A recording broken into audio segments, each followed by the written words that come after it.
Live at FAU Baseball Stadium on FAU Owl Radio on YouTube for the series finale between the FAU Owls and the Charlotte 49ers. I'm Maddox Greenberg. Joined alongside me is Chris Talt. The Owls are looking to get their first three-game series sweep this season since they swept FIU earlier this season from March 6th to March 8th.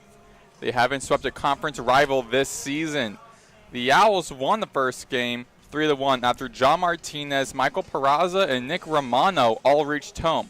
The Owls then took yesterday's game 9-4 after a solid 4-0 start, and after the Niners came back in the fifth to tie up the score at 4, the Owls responded with 3 runs of their own and didn't look back. Now, Chris, what do the Owls need to do today to complete the sweep? Maddox, it really starts with the freshman right-hander, Garrett Grant, for the Owls. Grant has struggled recently and could use a big start here to get himself back on track and get a sweep for the Owls, which is always nice.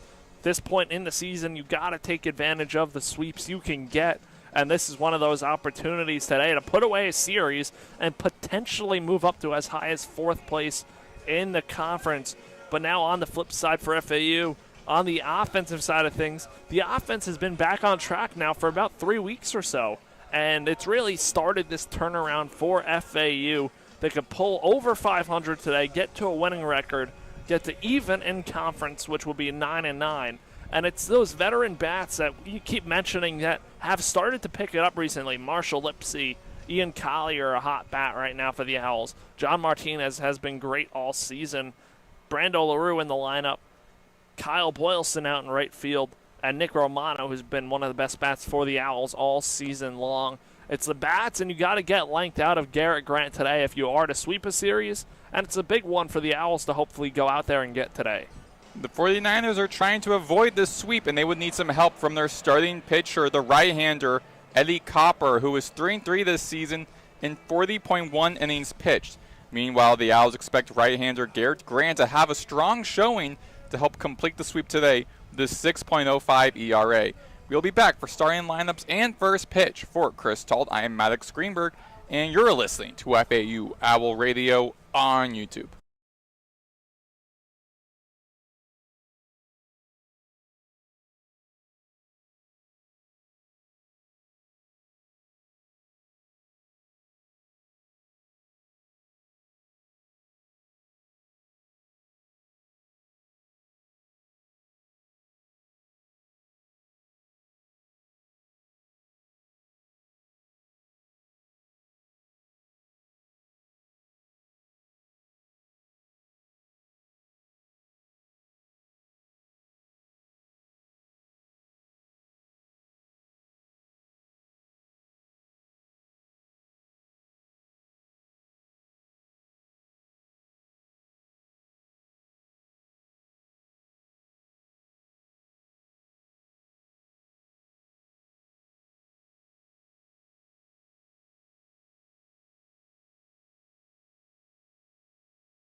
We are back here on FAU Owl Radio on YouTube. Maddox, Greenberg, Chris, Talt.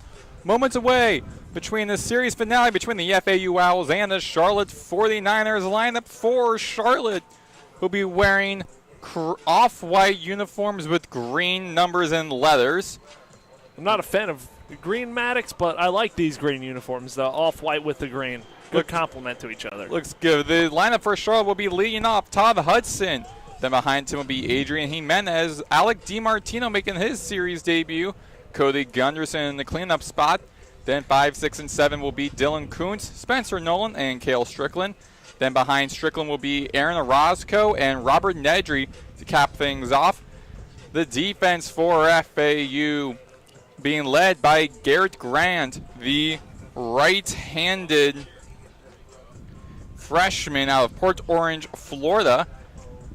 The infield from right to left will be first baseman Patrick Ward, second baseman John Martinez, shortstop Brando LaRue, and third baseman Nick Romano. The outfield from right to left will be right field Kyle Boylston, center field Marshall Lipsy, and left field Michael Peraza. A couple lineup changes for Charlotte. It will be Johnny Suchik will be out for the right field for Alec DiMartino. And really the only change in the lineup for Charlotte. Look for Garrett Grant to hopefully get out here, get off to a good start, bounce back today. Struggled his last few times out. Looking to get back on track and get a big Sunday start for the Owls. Orozco will be up to bat with the infield shifting to the right on him, with Romano, the lone infielder, off to the left side of the diamond. Hudson, he had the lone home run in the 3-1 loss to FAU on Friday. First pitch against him inside, ball 1. And away we go. The Owls have not swept an opponent since FIU on March 6th through March 8th. And if they get a win today, it'll be their first sweep against an American Conference opponent this season. So a lot at stake for the Owls. 2-0 count. Grant, the righty versus lefty, and be a 2-1 count. Strike one on Todd Hudson, the senior left fielder from Lexington, South Carolina. Tip foul off to the right side, rolling in front of the Owls dugout. Make that a 2-2 count. Hudson really putting together a fantastic season for Charlotte. Has a .329 batting average, 7 homers, and 30 RBIs. Grounded out over to the right side of the diamond, going past Martinez, rolling into right field where Boylston sits at, and that'll put Hudson at first base to kick things off here in the third and final game of this weekend series. So runner on base for Adrian Jimenez, the sophomore righty, batting at .270 as he's heading to the right side of the batter's box. Infield resets. Runner on first, it's Hudson. Top of the first inning. Jimenez second on the batting order. Grant winds up the pitch and hits. Jimenez on his left forearm. You can hear that all the way from up here. And now will be a hit by pitch. Grant's 7th home hit by pitch this season, putting Jimenez on first. So runners advance, Jimenez on first, Hudson on second for Alec DiMartino with no outs. And just like that, the FAU bullpen also heads on down there. Gramercy's going to talk to the freshman right-hander, Grant. Yeah. Not the ideal start, but still a way to get out of this. Still a clear pathway to do so. Could roll a ground ball, look for the double play. But for Garrett Grant, not the start you wanted. Exactly, and just like that, first two up at bat. First one was Hudson, hit a ground out off to the right side, and then after that, Jimenez on a 2-2 count gets a hit by pitch on his left forearm, putting him at first with no outs. 2 are on base. Hudson's in the scoring spot at second. Alec DiMartino making his series debut, batting .322 up to bat. Grant with the pitch outside, ball 1.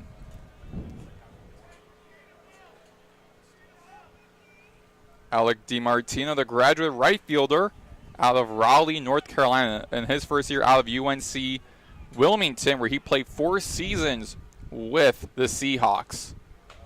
Upstairs, ball 2.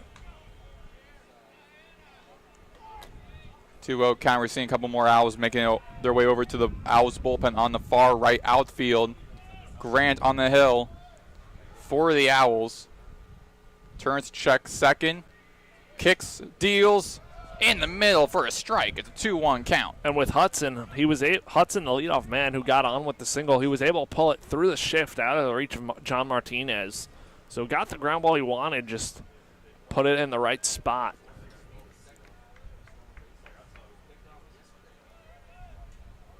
Garrett Grant, sure, check second. Here comes a pitch. Big swing and a miss by DiMartino makes it a 2-2 count.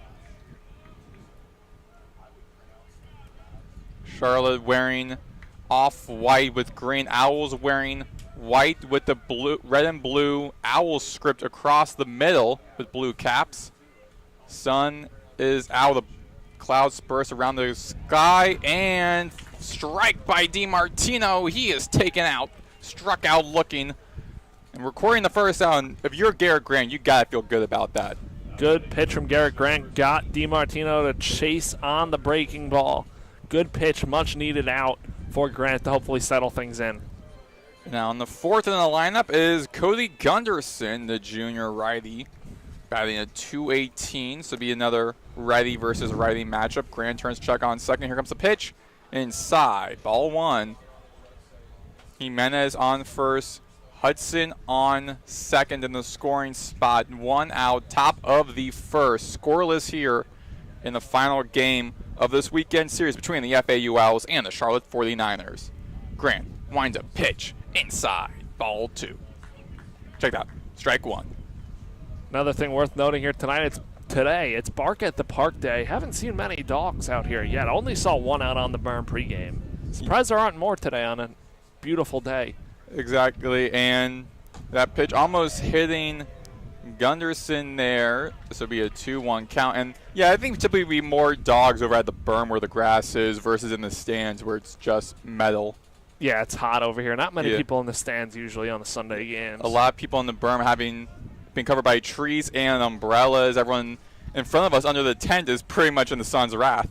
And tipped out behind home plate, almost goes past the netting. I was ready to make my baseball debut tryout there with the catch. 2-2 count for Cody Gunderson.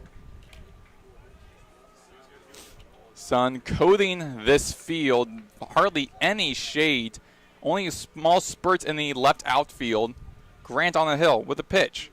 Almost upstairs, almost hitting Gunderson right there. 3-2 count, ref full count. Don't want to lose Gunderson here. Don't want to load the bases with Kuntz on deck. We can see a lot of things happening on this pitch. If Gunderson is able to hit it, either get a sacrifice fly or try to make a home run for it. Tip foul off to the right side. That flies into the swimming pools. Off to our right.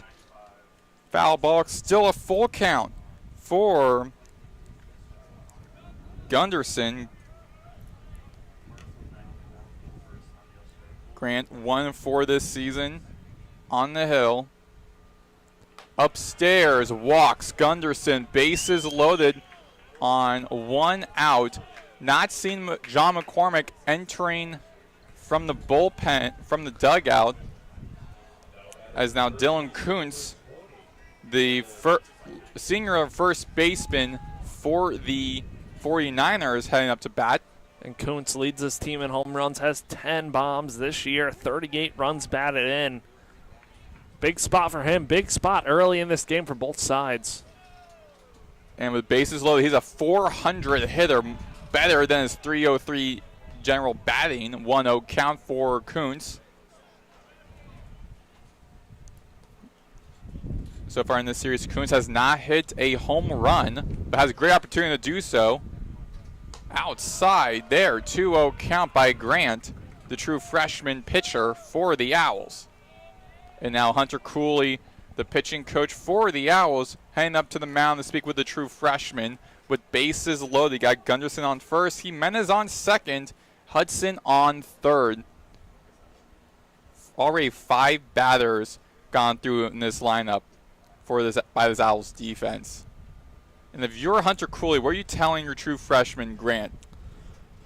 Really just got to calm down. You know you're going to have to throw Kuntz a pitch here, but got to be careful of that. It's a tough situation for Grant to be in because you got to throw a strike and a very good hitter up if in Kuntz. So just got to hope you can work your way back into this count to be able to make a good pitch. But got to start it with the strike here, down 2-0 in the count. And yesterday's loss, Kuntz had 3 at-bats, 1 run on 1 hit. Low, nearly hitting him, 3-0 count for Kuntz. He also was walked. Kuntz scored from second base on the Roscoe's 3-run home run, his first career home run. That happened in the 5th inning. 3-1 count, strike on Kuntz. If I'm Kuntz here, I would almost contemplate taking again because it's 3-1 count, bases loaded. He's got to come with you 2 more strikes. In the middle for a strike, for actually a walk. So walking Kuntz. Hudson advances from third. Runners advance. Now Jimenez will be at third. Gunderson in second. Kuntz makes his way to first. It's a early 1-0 Charlotte 49ers lead with only 1 out here in the top of the 1st inning. And a rough going for Garrett Grant, a true freshman. 2 walks and a hit by pitch. Also the single to start things off. So struggled with the control so far. And now it is number 23, Spencer Nolan. He past 2 games playing the leadoff spot. He will be on 1-0 count now as John McCormick making a early pitching change, as we did expect after this rough early inning by Grant. So with the new pitcher, we'll take a break here. You're listening to FAU Owl Radio on YouTube.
We are back here on FAU Owl Radio on YouTube. Maddox, Greenberg, Chris, Talt. Early 1-0 Charlotte lead. Bases loaded for the new pitcher in. Braden Gilson coming in for Garrett Grant Gilson in his 22nd appearance on the mound. The junior right-hander from St. Augustine, Florida. His first year out of Newberry on a 1-0 count. Now it's 1-1 for Spencer Nolan, the senior righty for the Niners. 6th in the lineup for the 49ers, and Coach McCormack managing this game with a lot of urgency, pulling his starting pitcher Garrett Grant, putting on Gilson in a big spot to hopefully work some magic, get out of this. One run in, bases loaded, one out. Yes, bases loaded. Important game, and that decision by Coach McCormack tells you that so. Way outside by Gilson with that slider, 2-2 count. Garrett Grant taken out after playing just basically a third of an inning, giving up one hit on one run, putting bases loaded against 5 batters, including a hit by pitch. Another outside pitch, full count for Nolan. And on base, it's Kuntz at first, Gunderson at second, Jimenez at third. Leadoff hitter Todd Hudson already scored off of a Kuntz walk, so that's how we get Granada 1-0 score. Tip foul behind home plate off to the left side. Still full count for Nolan. For FAU today, worth noting, Zach Kilby will not be pitching in this game. Arm is bothering him right now. And chopped up in the middle off the glove of Gilson, and he was trying to throw over to Ward after running after the ball. No good, and I'll give Jimenez the opportunity to get home. Still one out, still bases loaded. Now Kuntz advances to second. Gunderson advances to Charlotte's third. going to challenge the out call at first with Nolan. And Nolan currently is on first. However, the officials being led by Matt McKendry, the home plate umpire, also with Reed Bassner at first, William Posey at second, and Luke Weems at third. They're going to be running off to the left side behind the Charlotte dugout to review the play. And from the review, it was Nolan chops it up over to the right side off the glove of Gilson. He was looking to try to throw over to Ward, but he went up and ran over to first. Now we're going to try to see if he actually beat Nolan to first base. Either way, even if he was out, it will be 2 runners in the scoring position, and Jimenez would have already still gotten the run. So it's still currently a 2-0 Charlotte lead here at the top of the first. Trying to get to see the review.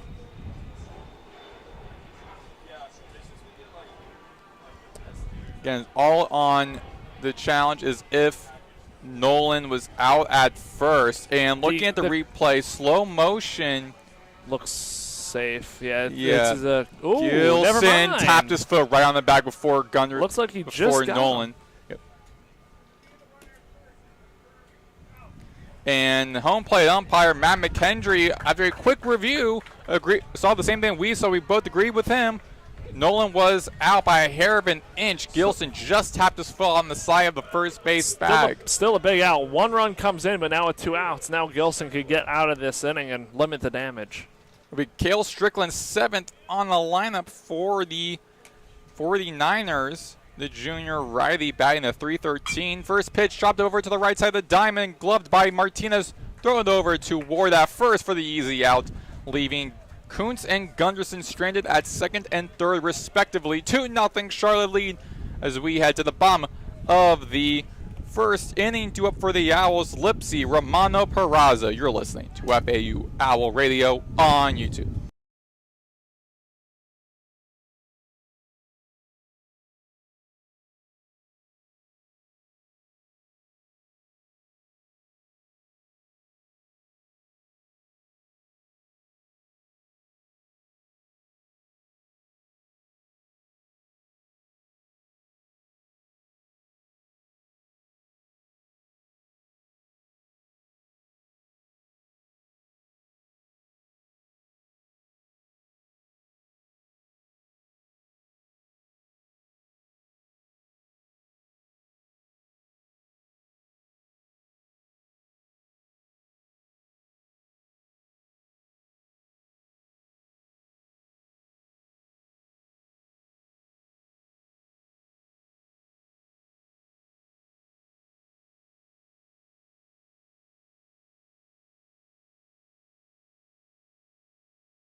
We are back here on FAU Owl Radio on YouTube. Maddox, Greenberg, Chris, Talt. 2-0 Charlotte lead here at the bottom of the first inning. Lineup for FAU will be leading off Marshall Lipsy, then Nick Romano behind him, Michael Peraza, Ian Collier at the cleanup spot. Then 5, 6, and 7 will be John Martinez, Patrick Ward making his series debut, and then Kyle Boylston, then Brando LaRue behind them, and TJ Gramercy to cap off this batting order, and it will Ward's first career start in this series. He did play. The pitcher for the Niners is Eddie Copper, the redshirt sophomore right-handed pitcher from Ivyland, Pennsylvania, in his first year out of South Carolina after playing 2 seasons with the Gamecocks. Infield shifting to the right for Lipsy, the 278 leadoff lefty for the Owls. Copper the windup and low on the bottom right corner of the zone for ball 1. Infield for the Niners will be from right to left. Dylan Kuntz at first, Robert Nedry at second, Adrian Jimenez at shortstop, Cody Gunderson at third. Ball 2 for Lipsy. Outfield will be Alec DiMartino at right field, Spencer Nolan at center field, and Todd Hudson, who scored one of 2 runs at the top of the inning, at left field. Catching will be Cale Strickland. Outside, 3-0 count for Lipsy to work with. 2 runs on 1 hit for the 49ers at the top of the first inning, which saw a pitching change. Garrett Grant taken out for Braden Gilson with a windup by Copper inside. It'll be a strike 1, 3-1 count for Lipsy. Owls gonna have to bring the offense today. Figure there's gonna be a lot of pitchers used for the Owls. And Charlotte already has players in the bullpen too, so could be a long day for both teams pitching wise. And it was an outside ball 4 taking Lipsy over the first. So both teams start off with runners on base to lead off this game. And now up to second in the batting order, Nick Romano, who was one of 3 runners to score in the series opener against Charlotte in their 3-1 win. Infield off to the right again for Romano. Outside, ball 1 for Romano. Beetle switch hitting redshirt senior for the Owls, batting .319. And now will be Cale Strickland in the infield having a word with Eddie Copper, who is 3 for 3 this season.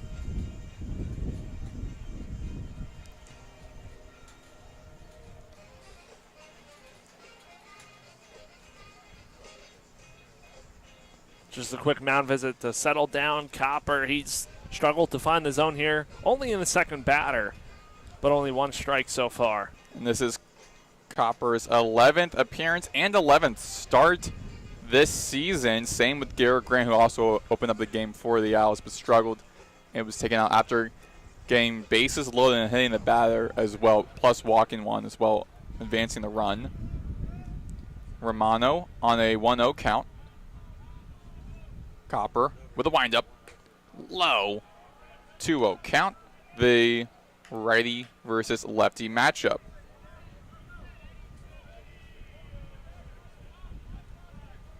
Romano this season, 27 runs on 51 hits, 24 RBIs, walked 25 times, struck out 30 times. Copper turns, throws at first, check on Lipsy, who ties a team lead with Brett Patton with 15 stolen bases. So he's still on first.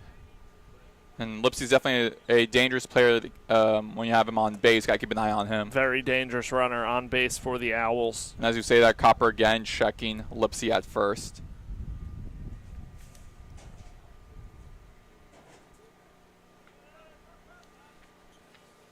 Two-0 count, runner on first, bottom of the first inning, 2-0 Charlotte lead. Infield all the way off to the right for Nick Romano, the second in the batting order. Inside, ball 3, 3-0 count for Nick Romano.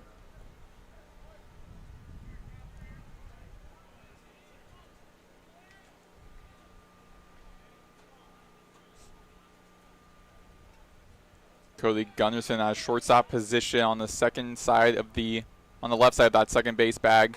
Outside walks Romano, back-to-back walks made by Copper in his first 2 batters he has faced. Putting in Michael Peraza, a really good hitter for the Owls, second best hitter on this Owls team, batting 326, and he already has a runner in scoring, which is now Lipsy at second. So Romano's at first, Lipsy's at the second, with the third batter, Michael Peraza, the lefty redshirt sophomore, up to bat now. Righty versus lefty matchup inside for strike 1.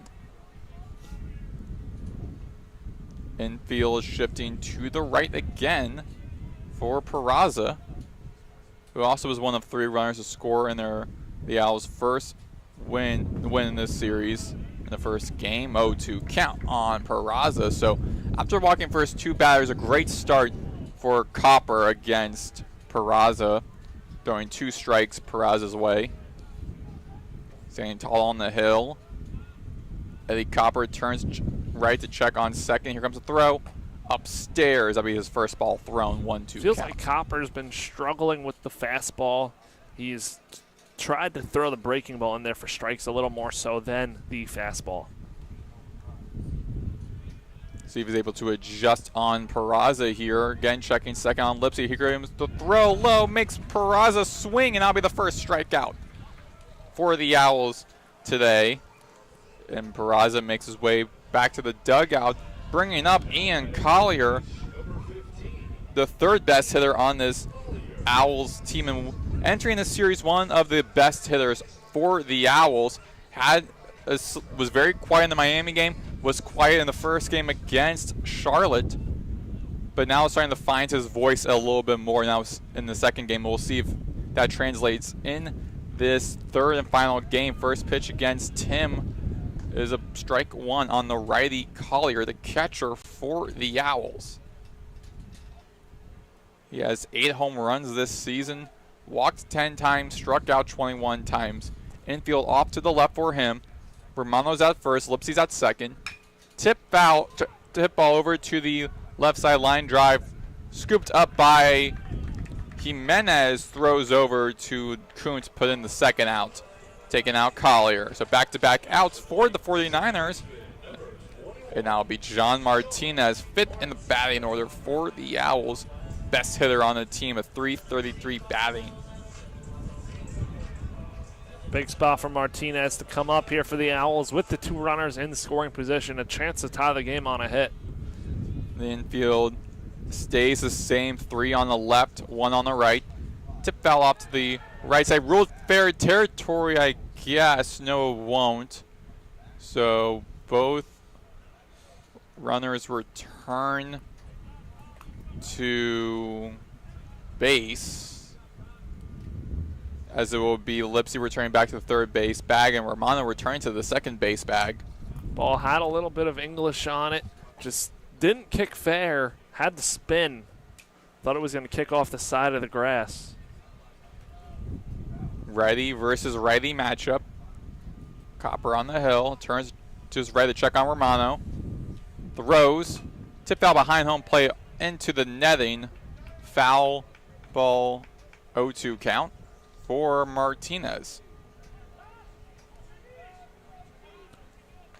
49ers up 2-0 here in the bottom of the second. Owls have 2 in the scoring position. Romano at second, Lipsy at third.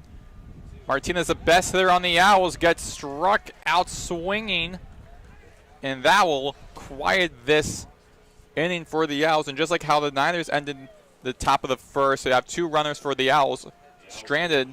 Romano stranded at second, Lipsy at third. So it's a 2-0 Charlotte lead as we head to the top of the second inning with the Niners do up Orozco, Nedry, and then back to the top with Hudson. You're listening to FAU Owl Radio on YouTube.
We are back here on FAU Owl Radio on YouTube. Maddox, Greenberg, Chris Talt. 2-0 Charlotte lead here at the top of the second inning. Aaron Orozco, he hit his first career home run, a 3-run home run blast off to the right field that tied the game up for the 49ers in last night's 9-4 loss to the Owls.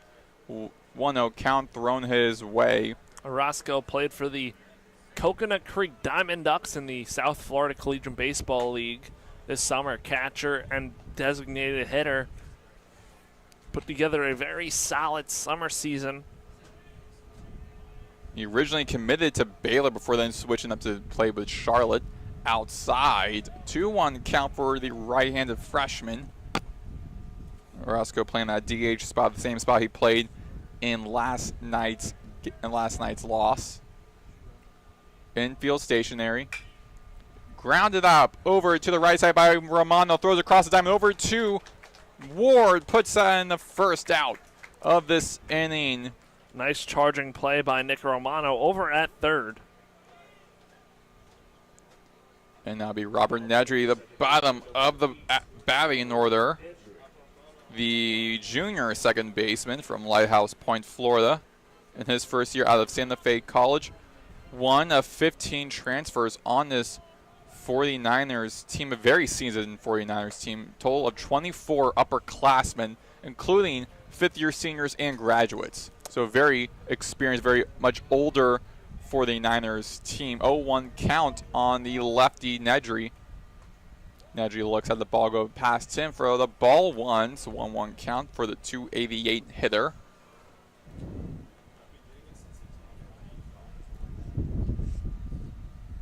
Gilson, big swing and a miss by Nedry. 1-2 count for him.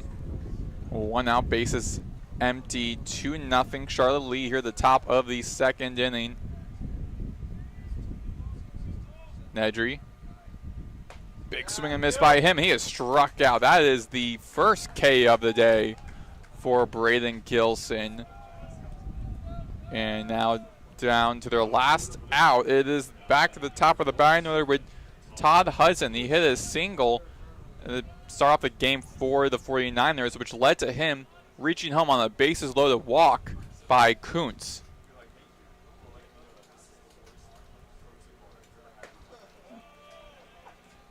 Ball one for Hudson.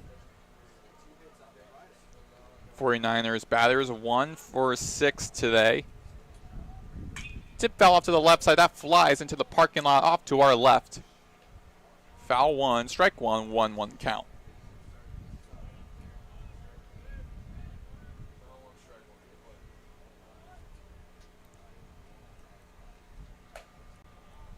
Outside, 2-1 count for Hudson. Before joining Miami in his lone season last year, he spent his first 2 years at Liberty being a two-way player for the Flames. Tip foul off to the left side again, going to the parking lot. Foul 2, strike 2, be a 2-2 count for Hudson. With 2 outs, bases empty, a 2-0 Charlotte lead. Looking for that bounce back inning to get the bats in there. Hopefully the Owls can start to hit again.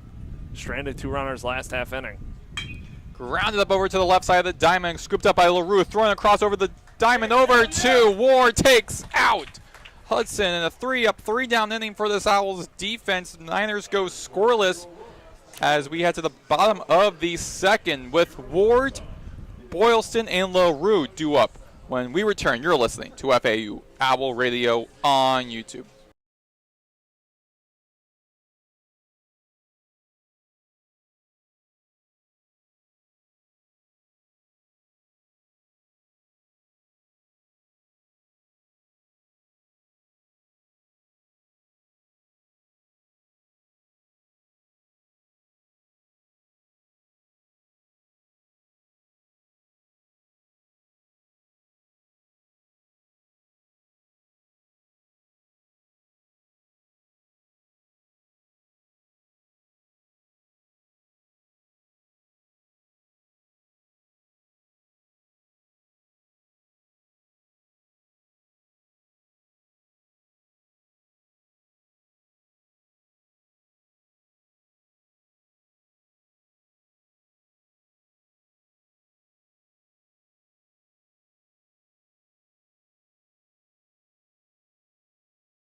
We are back here on FAU Owl Radio on YouTube. Maddox, Greenberg, Chris, Talt.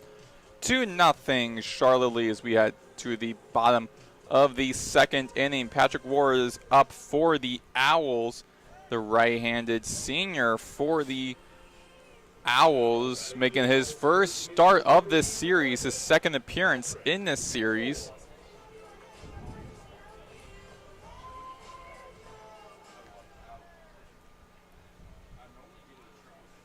First pitch for him with the infield shifting to the left, be a ball one for Ward.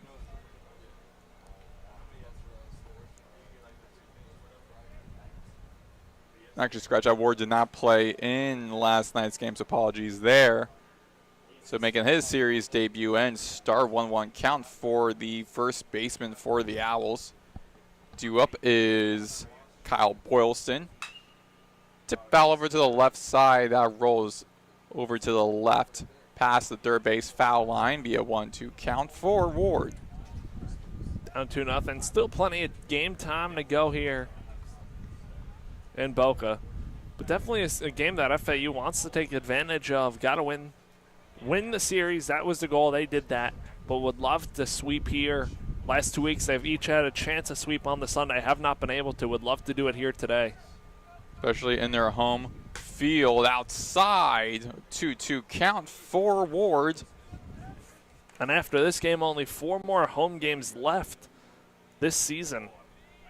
Currently, the Owls are 21-21. They're sitting currently 6th in the conference standings. Could make a 4th as it flies over to left center. And that will be Nolan with the catch from the center field spot over to left center. He and Todd Hudson were chasing after it, so recording the first out. And now it'll be Kyle Boylston, the two-sport athlete for FAU, coming up to the right side of the batter's box for his first at-bat. His second appearance and start in this series. Played in the series opener, now playing the series finale. Infield off to the left for him. Check swing for strike one.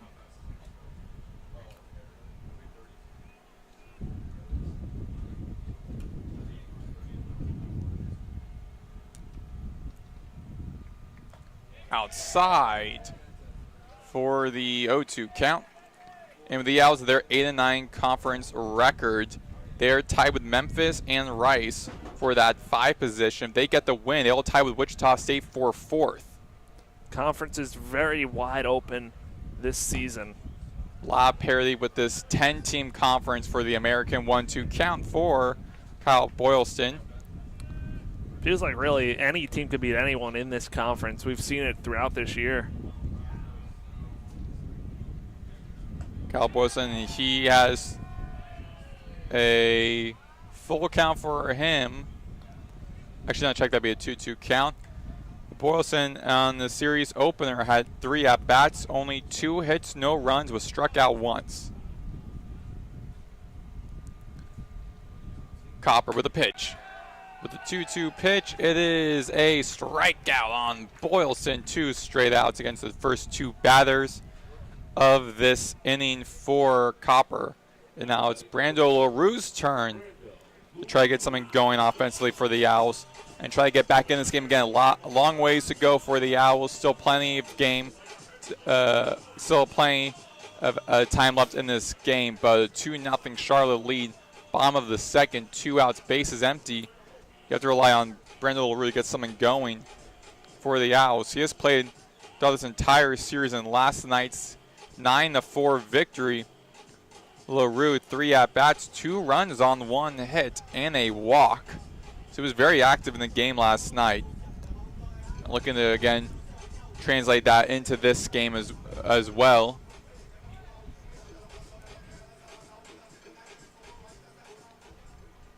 Infield still bit over to the left. Now Nedry on that right side of the second base bag. Tip out behind home plate again, hitting the netting. Foul 1, strike 1 for Brando LaRue, the graduate shortstop from Markham, Ontario, Canada. In 2024 was one of 3 position players to start all 57 games and only 1 of 2 to start every game at the same position as a shortstop. He's a very good shortstop for this Owls Yes, team. he is. 1-0 count for LaRue. 2 outs, base is empty. Bottom of the second, 2-0 Charlotte lead. Ground out over to the right side in the hands of Gunderson. Throws across the diamond over to Kuntz at first. Takes out LaRue. 3 up, 3 down inning for the 49ers. So the Owls are down at the beginning of the inning. The 49ers reciprocate that with another 3 up, 3 down inning. So there's still 2-0 Charlotte lead as we head to the top of the 3rd inning. Due up for the 49ers, Jimenez, DiMartino, and Gunderson. You're listening to FAU Owl Radio on YouTube.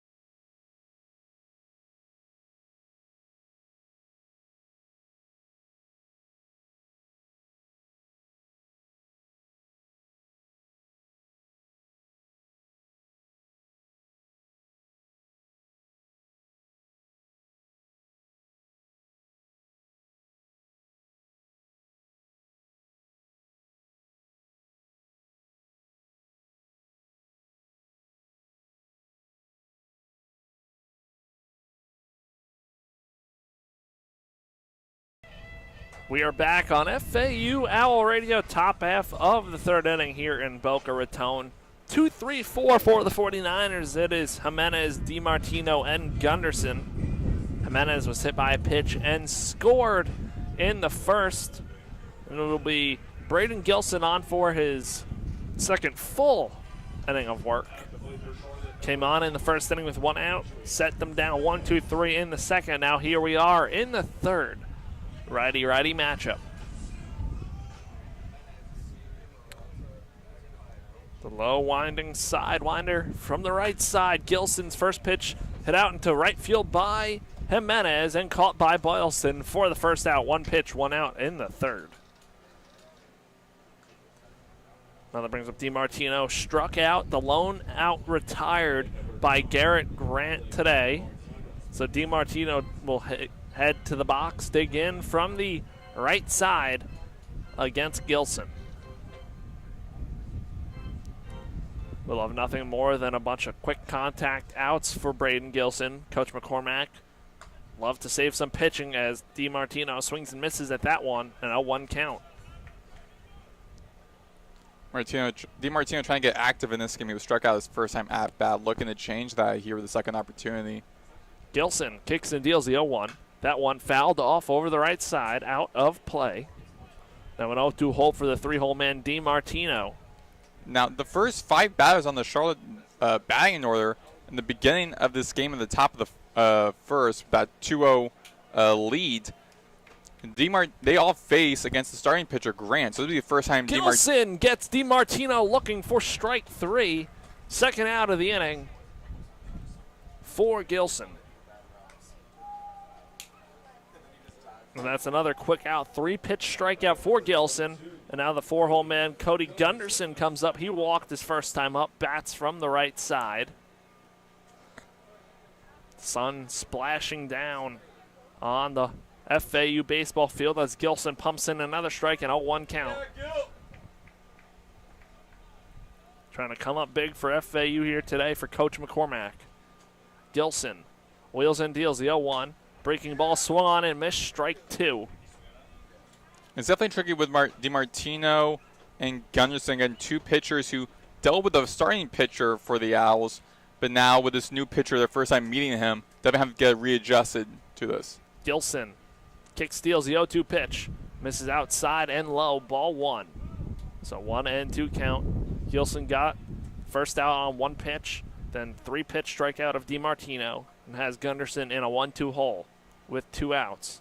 Gilson delivers. Breaking ball misses outside, 2-2 count. A hot day here in Boca. Yeah, kind of feel bad for all the fans who are in the bleachers in front of us. 2 balls, 2 strikes. Gilson's pitch downstairs, ball 3. Gunderson has worked it full. Gilson taking a deep breath on the back of the mound. Trying to find the put-away pitch for this inning. Gilson, payoff pitch. Chopped up the middle, reaches his head out for it, takes it right back. That's a base hit up the middle for Gunderson. 1 on, 2 outs. Good decision by Gilson to not try and barehand that one. That one might not have ended up so pretty with chopper right to the hand. Now that brings up Dylan Kuntz, the first baseman, walked his first time up. The last batter Grant faced.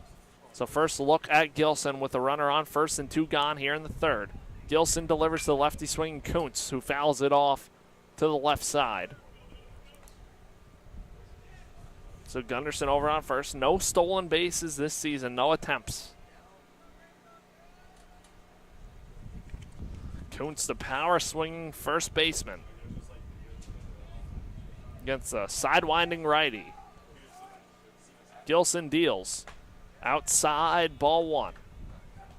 Last season for Gunderson, before having a season-ending injury late in the season, he had a 2-run home run in the middle of the FAU series on April 26th, so exactly a month ago, or a year ago. The 1-1 popped up, foul territory, left side. Romano makes the catch for the third out of the inning. Charlotte strands one on 1 hit. No runs come in to score. We're going to head to the bottom half of the third inning. 2-0 49ers here in Boca.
Welcome back here into the broadcast booth on a Sunday afternoon in Boca. Maddox, Greenberg, and Chris Talt here for this one. 9, 1, and 2 in the FAU order against Eddie Copper, TJ Gramercy, Marshall Lipsy, and Nick Romano. So second time after Owls getting their second look at Copper after this Gramercy at bat, as they trail 2-0 in the third. So TJ Gramercy, the backstop for the Owls, heads up to the plate. Gramercy this year hitting .266, has 17 hits in 64 at-bats. And he'll dig in from the right side of the batter's box.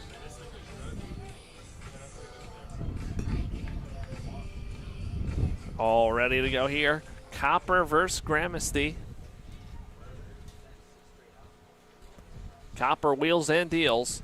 Pitch in the dirt. Ball 1 on TJ. Owls catcher in today's game. The other backstop for the Owls, Ian Collier, the DH today. Copper's 1-0 misses down low. Ball 2.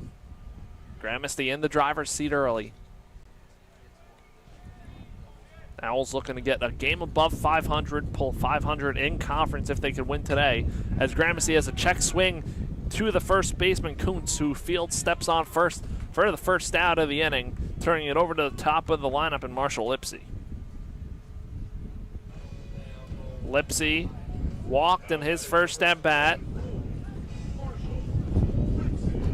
Got as far as third. Now come up and look to play leadoff here with 1 out in the inning. Third baseman Gunderson playing way off the bag on third, onto the grass, and shortstop Jimenez shifts over to the right side. Copper's pitch bounces up there at the front foot of Lipsy for ball one. Yeah, and Lipsy and Romano were both those runners in the bottom of the first who were stranded at the end of the inning, trying to respond to that two-run lead by the Niners. Righty-lefty matchup. Copper deals. Lipsy fouls that one off the catcher Strickland for strike one. 2 runs on 2 hits for Charlotte. No runs, no hits. Couple base runners for FAU by way of walks. The first 2 batters of the game. And now in the 1-1 count, the third baseman, Gunderson, will shift over to essentially where shortstop would play. So the whole left side open. The breaking ball goes around the plate and a 2-1 count. Big shift on Marshall Lipsy. Going to start a little rally for the Owls in the third. Copper's pitch is cut on and missed. A big swing from Marshall and a 2-2 count. This season, Lipsy has been walked 24 times and struck out 38 times. Trying to get on here. 2-2 count. 1 out into the third. Copper on the rubber. He delivers. Breaking ball in the dirt, ball 3. Lipsy worked it full. And now with a full count, Lipsy, if he's able to get on first, which is of course his main goal, he's going to be a dangerous runner, and he'd be exactly what FAU needs in this inning. So 3-2, 1 out. Copper winds and deals. Breaking ball hit foul into the net past the FAU dugout. Lipsy stays alive. Looked to be a little ahead of that one. 2-strike approach, trying to get on base for Nick Romano, who waits on deck. Copper kicks and deals. Lipsy takes a fastball on the inside part of the plate for strike 3. 2 gone in the third. Yeah, and Lipsy really angry after that. He definitely didn't have a pleasant word to say about himself, angry at that call. He knew if he didn't have to swing at that, he would have been good, but he unfortunately did. So now Nick Romano coming up to the plate, walked in his first at-bat. Digs in from the left side against the right-hander Copper. Copper wheels and deals. Romano squares to the left side, bunts it foul over to the Charlotte dugout, trying to beat the shift with the wide-open left side. Smart idea. Just couldn't get it down. We'll see if he shows bunt again. And an 0-1 count. Trying to get the Owls their first hit of the ball game here in the third. Romano digs back in. Copper wheels and deals. Breaking ball in there for strike 2. Take the bunt out of the picture now with 2 strikes. Nice breeze going on right now from left to right. Won't really affect any of the game today. Not a big breeze. But here's the 0-2. Romano cuts and misses that fastball for strike 3. Owls go down 1-2-3 in the third. We head to the fourth. It's 2-0 Charlotte on FAU Owl Radio.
Welcome back here on FAU Owl Radio.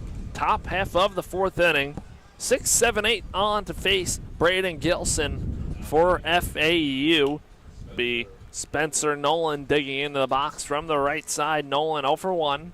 Grounded out, 2 first, 2 Gilson. First time up, the call was challenged, but it stood. It was put out for Braden. Gilson deals his first pitch. First pitch swinging is Nolan. Fouled off over the right side, out of play. Gilson, that was his 34th pitch on in relief of Garrett Grant. He kicks and deals. Breaking ball, slow chopper. Nobody's really going to have a play on that one. Gilson fields it, does a little throw over there. Ward able to keep it in front, but that's an infield single for Nolan to start the 4th. Yeah, great hit by Nolan. Just again, chopping up a slow hit far off to the right infield. Very parallel to that third base foul line, giving you plenty of opportunity to reach first. And that's one of those byproducts of having the ground ball pitcher in Gilson. Sometimes you'll get those slow choppers on the infield that can't really do anything with.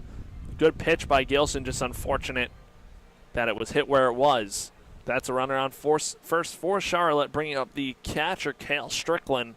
Strickland 0 for 1, grounded out to second. That ended the 1st. Gilson wheels, deals the breaking ball. Served out into left field. Coming on is Peraza, and it dunks in front of him for a base hit. 2 consecutive hits to start the 4th for Charlotte. I'm surprised that Peraza really didn't make much more of an effort, too, because the way he was going, it looked as though it was going to be right up in front of him there. He would have caught the ball. It looked like it was going to be called by Peraza, just couldn't get over there in time. And now that brings up Aaron Orozco. 0 for 1, grounded out to third his first time up. Orozco, the freshman, in a big spot for Charlotte early in this game. The FAU defense playing back up the middle. Romano and Ward are playing on the edge of the grass.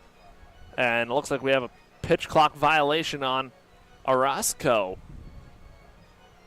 Now, he'll get a quick timeout.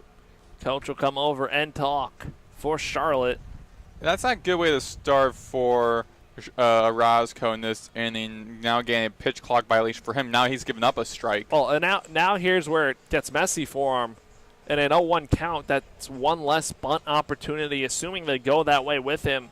Because now if it's a foul bunt or he misses it, that's 2 strikes and the bunt's out of the picture. Mm-hmm. So for Orozco, if you are going to bunt, you got to get it down on this first opportunity. Exactly, particularly because again you have a sacrifice bunt be really good, or even sacrifice hit for that matter, just putting both Strickland and Nolan in 2 scoring spots, because Nolan's on second right now already in the scoring spot, but get the bunt or sacrifice hit or anything like that, moving them both in the scoring position only on 1 out, really good for them. So we'll see what Charlotte does. FAU corners playing on the edge of the grass, middle infield back, looking to roll a double play. Gilson ahead, 0-1 on the pitch clock violation. The inside move to second.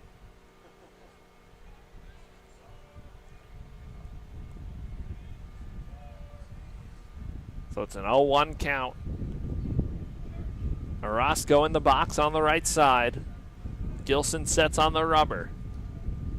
Winds deals. Breaking ball cut on and missed for strike 2.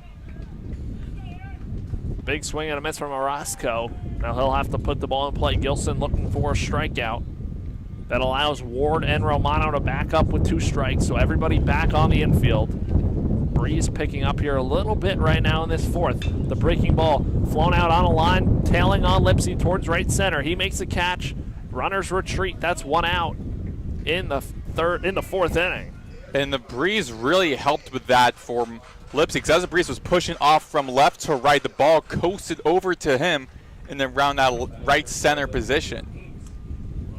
Now that brings up Robert Nedry. The 9-hole hitter struck out swing in his first at bat with runners on first and second and 1 out. So Gilson got the first out. Double play would get him out of this inning, facing the left-hand hitting Nedry. Gilson deals. In there for strike 1. Now a little cloud cover. Kind of feels nice right now. I mean, although we're not in the sun, just to have some nice cloud cover on a sunny day. Particularly for the fans in the stands as well. 0-1. Gilson deals upstairs. Ball 1, a 1-1 count. Gilson, 40 pitches. working well so far. Trying to keep the game right here at 2-0. His 1-1 inside for ball 2.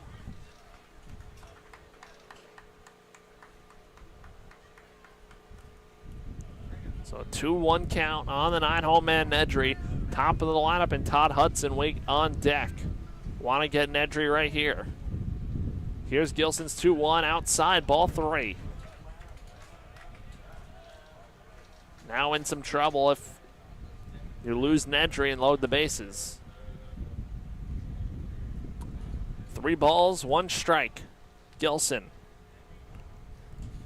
fires away. Cut on and missed for strike 2. Big pitch from Gilson coming on the way in a minute. It's looking to keep it right here. Gilson versus Nedry, the 3-2. Hit right up the middle at Martinez. He flips to second for LaRue in time for the double play. Gilson pumped up to get out of it. Owls leave 1 runner on base for Charlotte on 2 hits. 1 man left. We're going to head to the bottom half of the 4th inning. It's 2-0 Charlotte on FAU Owl Radio.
Welcome back here on FAU Owl Radio for the bottom half of the 4th inning. 2-0 Charlotte.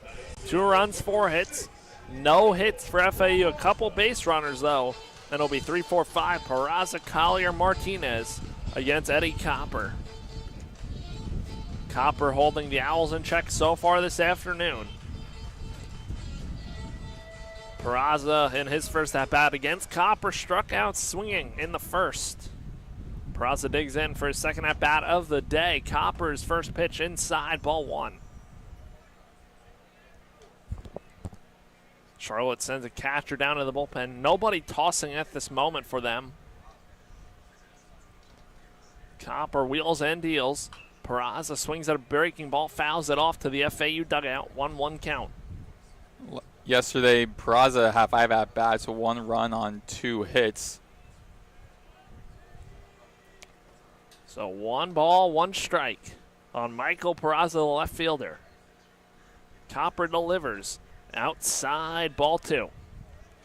I mentioned this off air, but one thing I noticed was as the Owls were heading off of the field in between both innings, I saw Patrick Bohr, who also plays emergency pitcher for the Owls, heading over to the bullpen. So it looks as though we might be seeing a new first baseman. Peraza hits a little dribbler foul down the first base line. 2 balls, 2 strikes.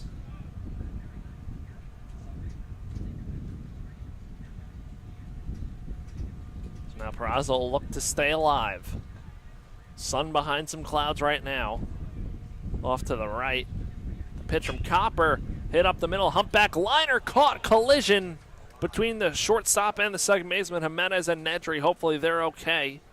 Looks like Jimenez is down on his front side. Jimenez just got up, but it is Nedry who's really feeling the brunt of it. It was more on, I think it was more on Nedry than Jimenez with the collision, because Jimenez was sliding as Nedry, as he was coming in, almost his like chest or side hit on around Jimenez's hip. So he felt more of the brunt of it. Probably just more of losing the wind, having the wind taken out of him for a little bit too. I mean, definitely brutal collision to have when both infielders are racing towards a short. That was one that looked like it could have been much worse. One kind of went over the other when they both laid out for it. I knew the second that happened, I was like, this is going to be really bad for basically both parties. But, I mean, some applause from the crowd. Head coach for Charlotte, Robert Woodard, talking to both Nedry and Jimenez, definitely to Nedry, as now he pats Nedry on his back, saying if he's a good kid, jogging his way back to the dugout. It looks like both infielders stay on the field, which is really a good sign to see. Definitely a good sign for them to see that everyone's okay. It looks like play will now continue. Ian Collier will come up with one out in the fourth. Collier 0 for 1. Grounded out to short in the first. So Collier up for the Owls, the designated hitter. The shift takes 3 infielders over to the left side. Only one on the right side is Kuntz, the first baseman. Copper deals. Collier cuts and misses. Pitch a little low for strike 1. After that collision, you got most likely both those guys are still going to be feeling that the rest of this inning, probably in the next inning as well. Copper deals to the righty. Breaking ball spiked up there. 1-1 count in the dirt. Collier, we've seen a lot of power from him this season. 8 home runs.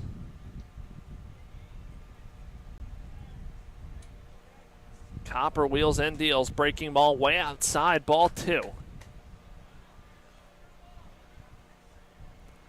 Sun peeking back out from behind the clouds.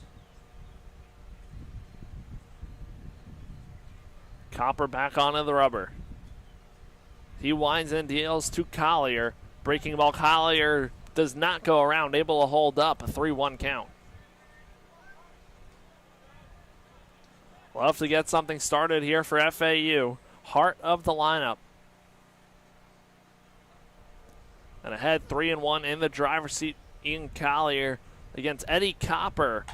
Fastball outside, ball 4. The third walk of the ball game for the Owls, and Collier's on with 1 out. So good bounce back after the first out of the inning. Bringing up John Martinez, 0 for 1, struck out first time up. Now we'll see a couple relief pitchers get up for Charlotte over in the bullpen.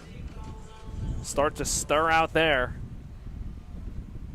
as Martinez steps into the box with 1 out and a runner on first. Copper works from the stretch, checks on Collier at first.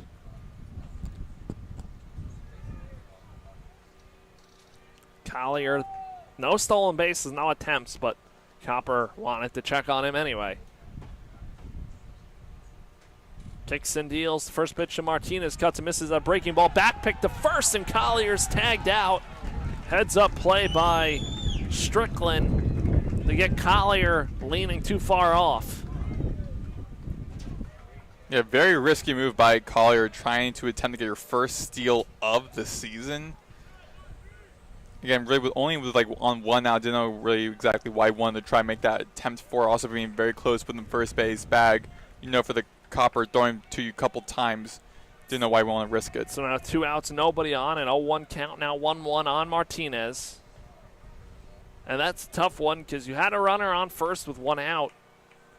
And those are the mistakes that you got to try and avoid, those on-base outs. As Copper deals, breaking ball, swung on and missed by Martinez, a 1-2 count. Patrick Ward waits on deck.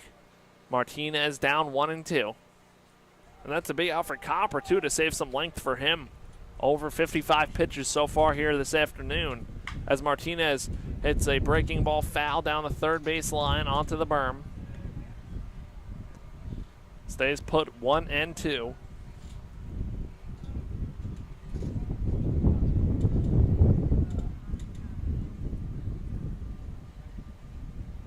Martinez back into the box. 3 infielders on the left side, only Kuntz on the right side. The pitch. Martinez hits that one out into left field. That one's tailing away from Hudson in left. Martinez on with the first hit of the ball game for the Owls. It's a single in the fourth. That's another one of those reasons why that looks even bigger now with Collier getting thrown out. He would have had first and second with one out, and now it's just a runner on first with 2 outs. And Patrick Ward comes up to the plate, face Eddie Copper for the second time.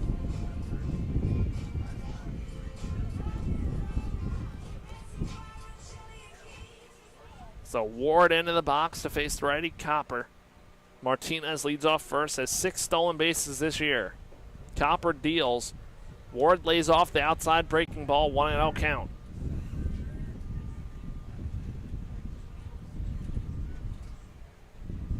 Copper versus Ward. Right side wide open with Coons holding on. Martinez. Breaking ball tipped foul to the backstop, a 1-1 count. Kyle Boylston waits on deck. Copper giving Charlotte nice outing to this point.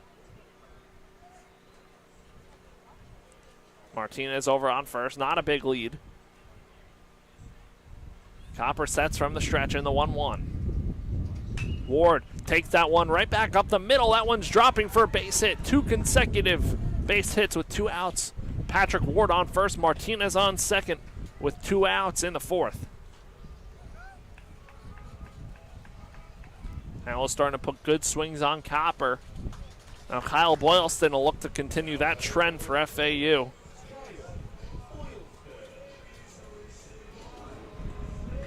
Now Boylston up to the box. Righty-righty matchup. Gonna get a mound visit from the catcher, Strickland, calling the infield into the mound with 2 outs in the fourth. Boylston 0 for 1, struck out looking in the second.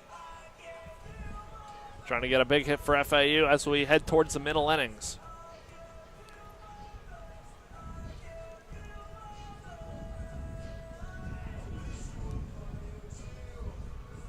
Yeah, so Boylston's last appearance again, this series opener, and he had 3 at-bats, only 2 hits, so trying to be a little more active within this game. I mean, he did only get a couple of hits in, but now trying to turn those hits into runs as he's 0 for 1 to that being struck out looking his first at-bat. Would definitely like to.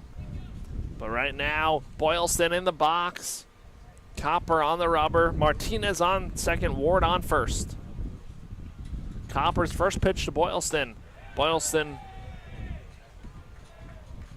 does go around an 0-1 count. Called by the home plate umpire, Matt McKendry. So 0-1. Base hit would at least score 1. Copper sets from the stretch. Wheels and deals. Boylston takes that one out to right field, slicing towards the line. Martino and makes a catch right on the edge of the line, close to the warning track for the 3rd out of the inning. No runs, 2 hits. 2 men left on base. We're going to head to the top half of the 5th. Charlotte still leads this one 2-0 right here on FAU Owl Radio.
We are back here on FAU Owl Radio on YouTube. Maddox, Greenberg, Chris, Talt, 2-0 still here at the top of the 5th inning. Riley Whitmer coming in for Braden Gilson. Gilson now taken out of the game. Gilson gave FAU a very good outing today. Kept the game right here when it almost could have came off the tracks a little bit.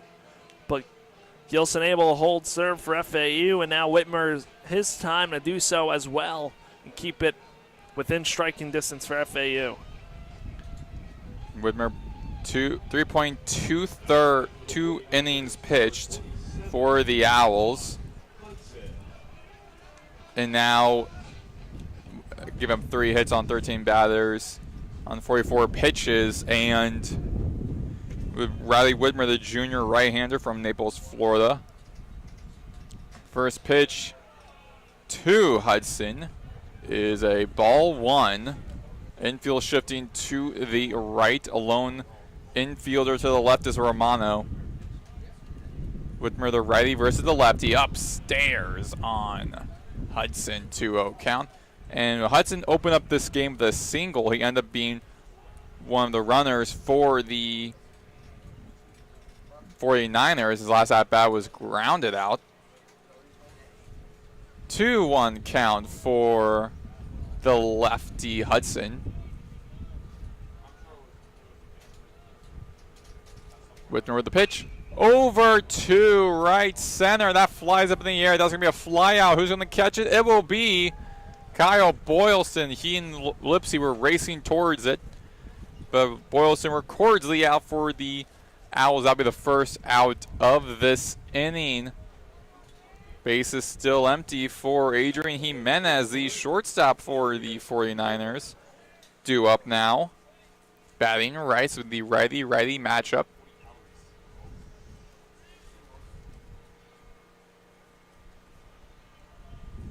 Whitmer the pitch. Upstairs. Ball 1. Romano hugging that infield grass off to the left side.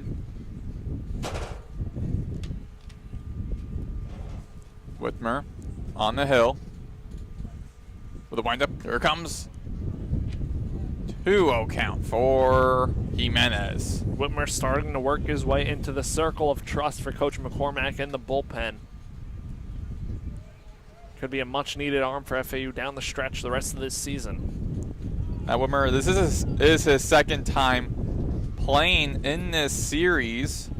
His first time was in last night's game. Be a 2-1 count on Jimenez.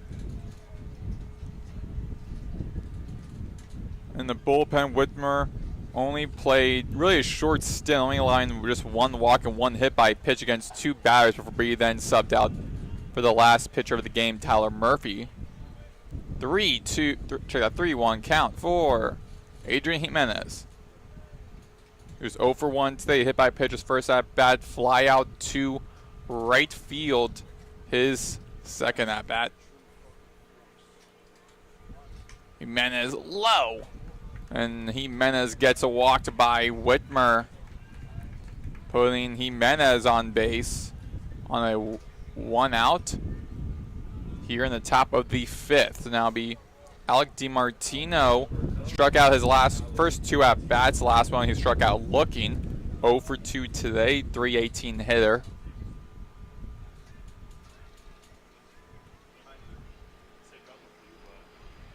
Yes, Jimenez on the first. Whitmer on the hill, working his 10th pitch. Inside for ball 1. Took that for a strike 1.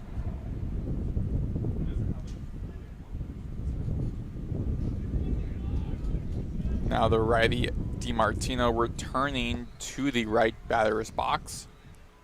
Whitmer turns a bit over the check on first. In the stretch, wheels and deals high up in the air. That'll be a fly out.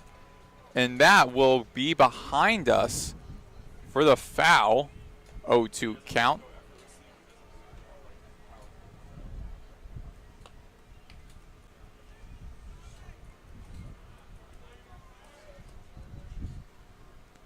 Jimenez on first. DiMartino at bat, 0-2 count, 1 out. Top of the 5th inning, 2-0 Charlotte lead.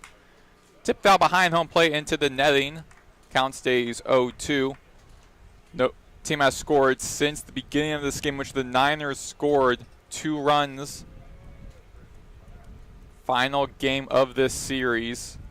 The Owls already won. They claimed game 1 3-1. Game 2 they claimed 9-4.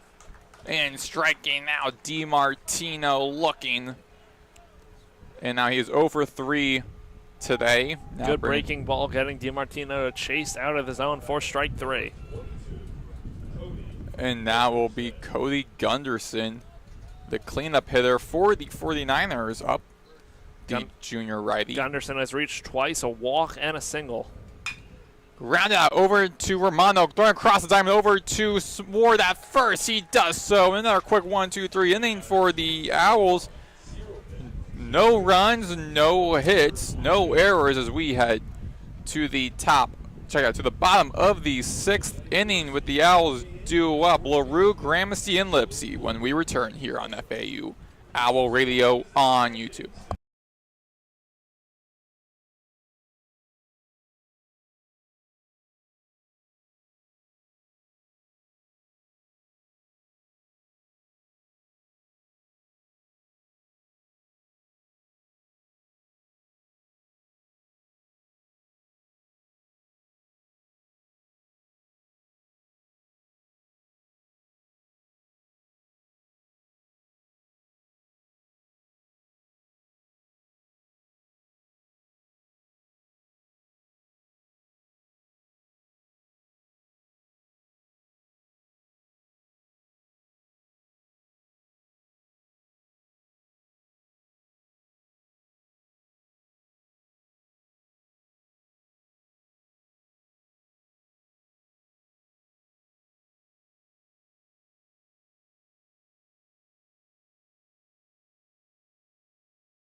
We are back here on FAU Owl Radio on YouTube. Maddox, Greenberg, Chris Talt, 2-0 Charlotte lead here at the bottom of the 5th inning.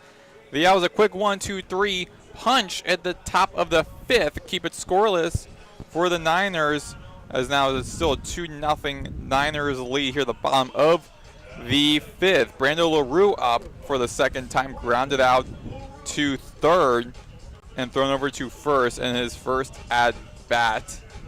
And again, the Owls keeping the preventing the Niners from scoring for ever since the top of the 1st. So strong defensive effort by the Owls, and now we see if their offense is able to translate from that success defensively and bring up some runs, as they had a couple opportunities, some runners in scoring, but they were left stranded. Infield off to the left for LaRue, the righty, and be a ball one his way by Eddie Copper, working his 5th inning pitch. Copper doing a very good job today for Charlotte. Check swing. 1-1 count. Lone infielder to the right is Dylan Kuntz. With the windup. Inside. 2. Check it out. Strike 1. Strikes 2. 1-2 count for Brando LaRue. Copper, the righty, on the hill. Glove in hand with a kick. Upstairs, 2-2 count for Copper.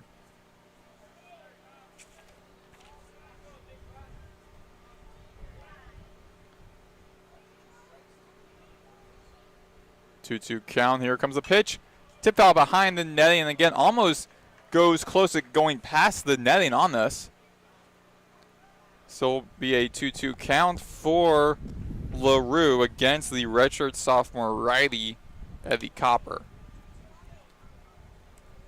2-0 lead, bases empty, bottom of the 6th. Check that, bottom of the 5th. Now be a full count for LaRue. That ball was way out of range for Strickland, the catcher for the 49ers. So 3 balls, 2 strikes, bases empty, 2-0 Charlotte lead, no outs. Here at the bottom of the 5th, LaRue, the righty, on at bat, and ball again out of reach for Strickland. Now will walk LaRue for the first time today. So he reaches base as he jogs his way over to first, bringing in TJ Gramercy, the starting catcher for the Owls. And he walks up to that Sabrina Carpenter song. 2-0 FAU lead. Runner on first, Brando LaRue. For the Owls, infield readjusts. Gramercy 0 for 1 today, grounded out to first. Now, again, Strickland reaching up to the infield mound to speak with his pitcher and the infield, working on what they have to do against Gramercy as a .262 hitter. And for Miami, for Charlotte, you have no outs. You have a runner on first. You're up by 2, but after Gramercy, then you got Lipsy, who's a really good base runner for the Owls. And then if you keep it any longer, then after him will be Romano, who's a very dangerous hitter for the Owls this season. So a lot to figure out what you need to work with and trying to take out Gramercy. Because again, with no outs, if you keep him on, put him on base, you're setting yourself up for danger for the next 3 batters up. As there'll be now a pitching change made for Charlotte as Robert Woodard coming up to the mound to take out the pitcher Eddie Copper as our 2 Charlotte pitchers working in the Charlotte bullpen off to the far left outfield. So I don't see exactly who it is. Does look like one is a righty warming. Actually looks like 2 righties are warming up for the 49ers.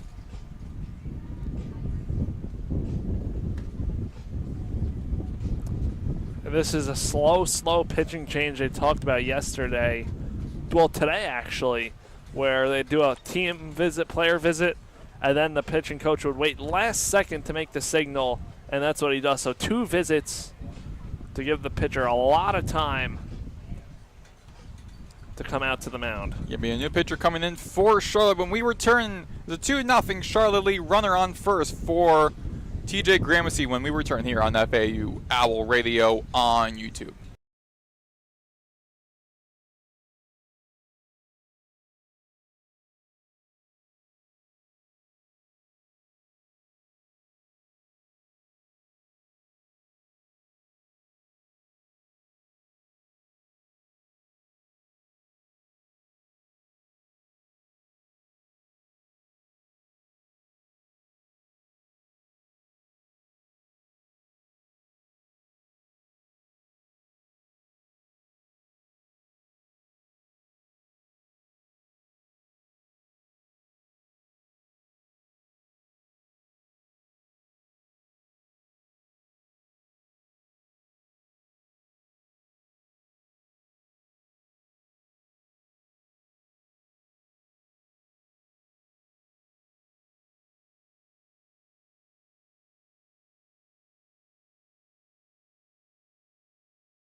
We are back here on FAU Owl Radio on YouTube. Maddox, Greenberg, Chris, Talt. As an 0-1 count for TJ Gramercy, a new pitcher coming in for the 49ers. It is Adam Stanton making a second appearance in this series. The 5th-year righty from Eagan, Minnesota. Replacing Eddie Copper, who pitched the first 4 innings, allowing 2 hits, no runs, walking 4 batters, striking out 5 against 17 of his batters he has faced on 71 pitches. Now it's the righty So it's the righty Stanton against the righty Gramercy, and a tip foul off to the right side makes it an 0-2 count with a runner on first for Gramercy. That's Brando LaRue here at the bottom of the 5th. 2-0 Charlotte lead. No outs. Speed on the base for FAU and Brando LaRue. See if he takes a shot at second at some point in this at bat. Stanton inside, ball 1. And LaRue has 8 stolen bases this season. So again, another very dangerous person to have on base if you're Charlotte.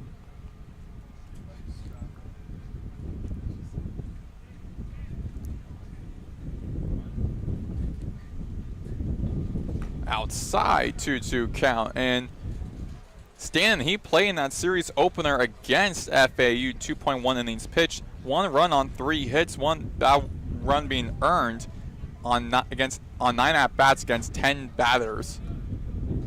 Stanton on the hill, wheels and deals, high over to right field. That'll be in the feet of DiMartino, plants himself right there, and then the ball gets the grab to record the first out as LaRue stayed stationed at first still. So already the first out of this inning for the 49ers. Now back to the top of the batting order now with Marshall Lipsy, his 3rd time at bat, 0 for 1 today, a .277 hitter. Walked in the first inning, struck out looking in the 3rd. 2-0 Charlotte lead, 1 out, runner on the first here, the bottom of the 5th inning. Infield to the left. Check out to the right and tip out behind home plate. Bio, strike 1 for Lipsy.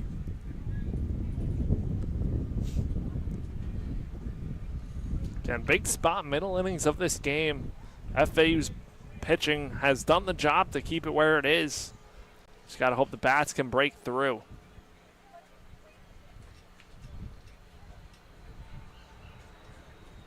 Lipsy in the left batter's box.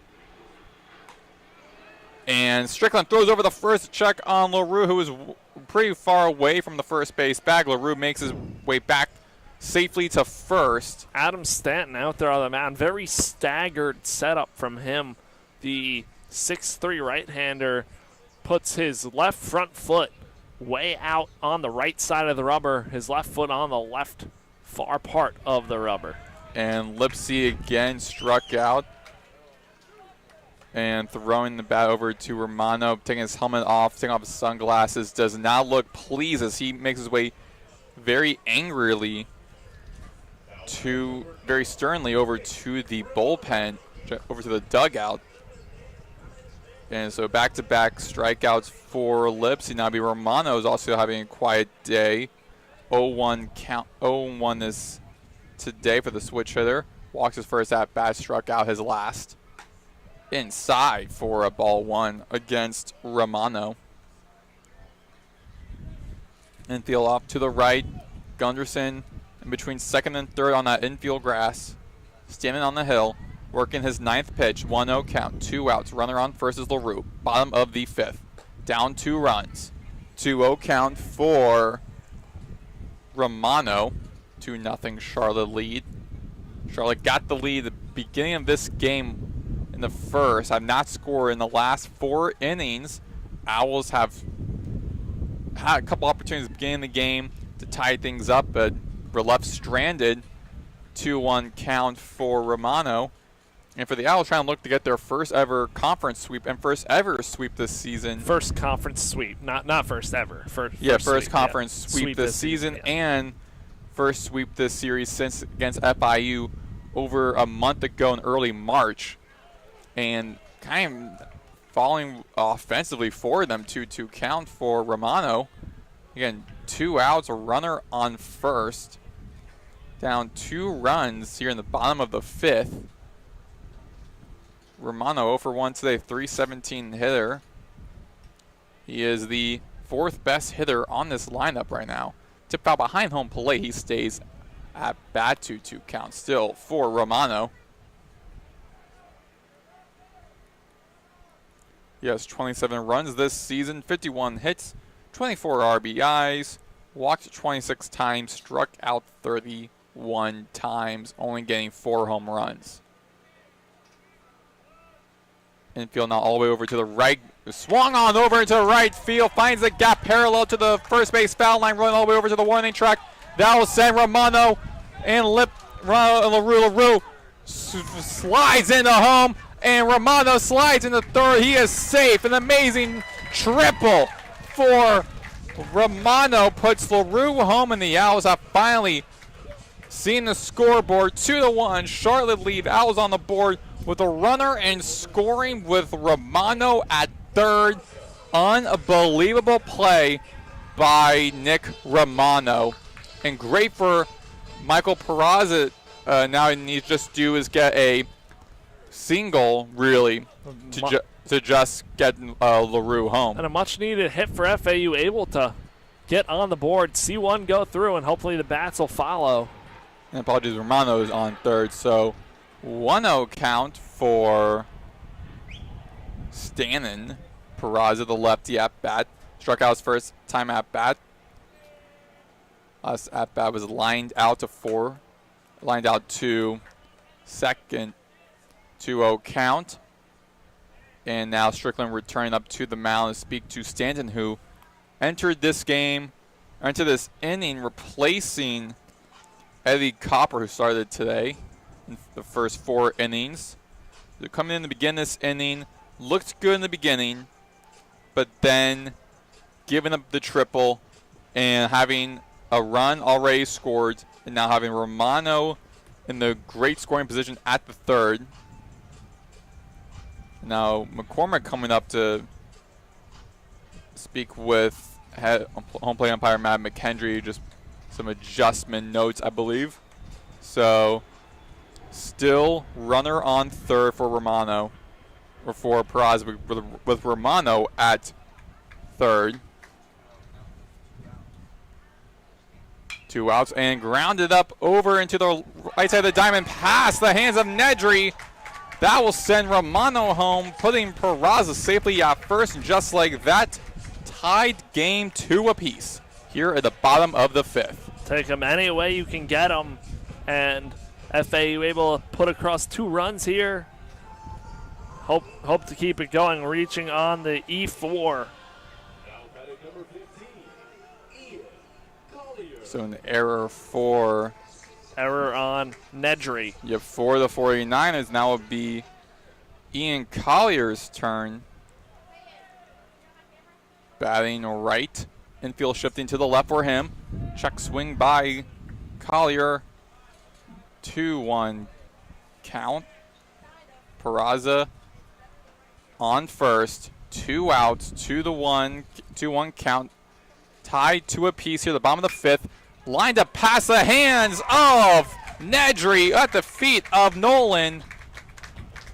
Now both runners advance. Peraza in the scoring spot. Collier at first. The hits keep coming after the 2-out triple by Romano. It's 3, including Romano's base hit. It's 3 consecutive runners to reach here with 2 outs.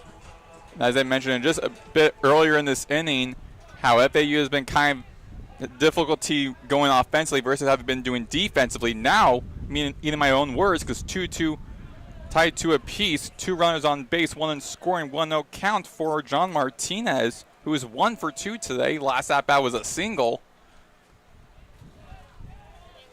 Collier at first, Peraza in the scoring spot at second. Stanton on the hill. Grounded up over in the infield over to Jimenez, throws over the cross to Nedry at second to take out Peraza. So we tied 2 apiece as we head to the top of the 6th inning with Dylan Kuntz, Spencer Nolan, and Cale Strickland up. When we return, you're listening to FAU Owl Radio on YouTube.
We are back here on FAU Owl Radio on YouTube. Maddox, Greenberg, Chris, Talt. 2-2 is the score here at the top of the 6th inning. Riley Whitmer getting a couple more practice pitches in, with Dylan Kuntz going to be due up for the 49ers. Walked his first at-bat, fly out in his last at-bat in the 3rd inning. He is 0 for 1 today with a 301 batting.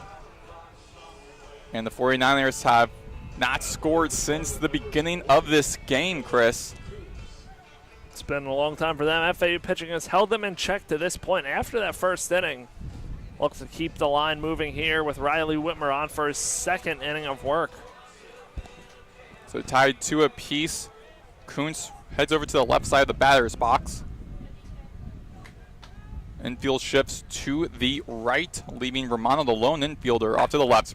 Swung on over the head of Martinez at the feet of Boylston, right field, and putting Kuntz over at first. Great hit by the former Kentucky Wildcat in his first year with Charlotte.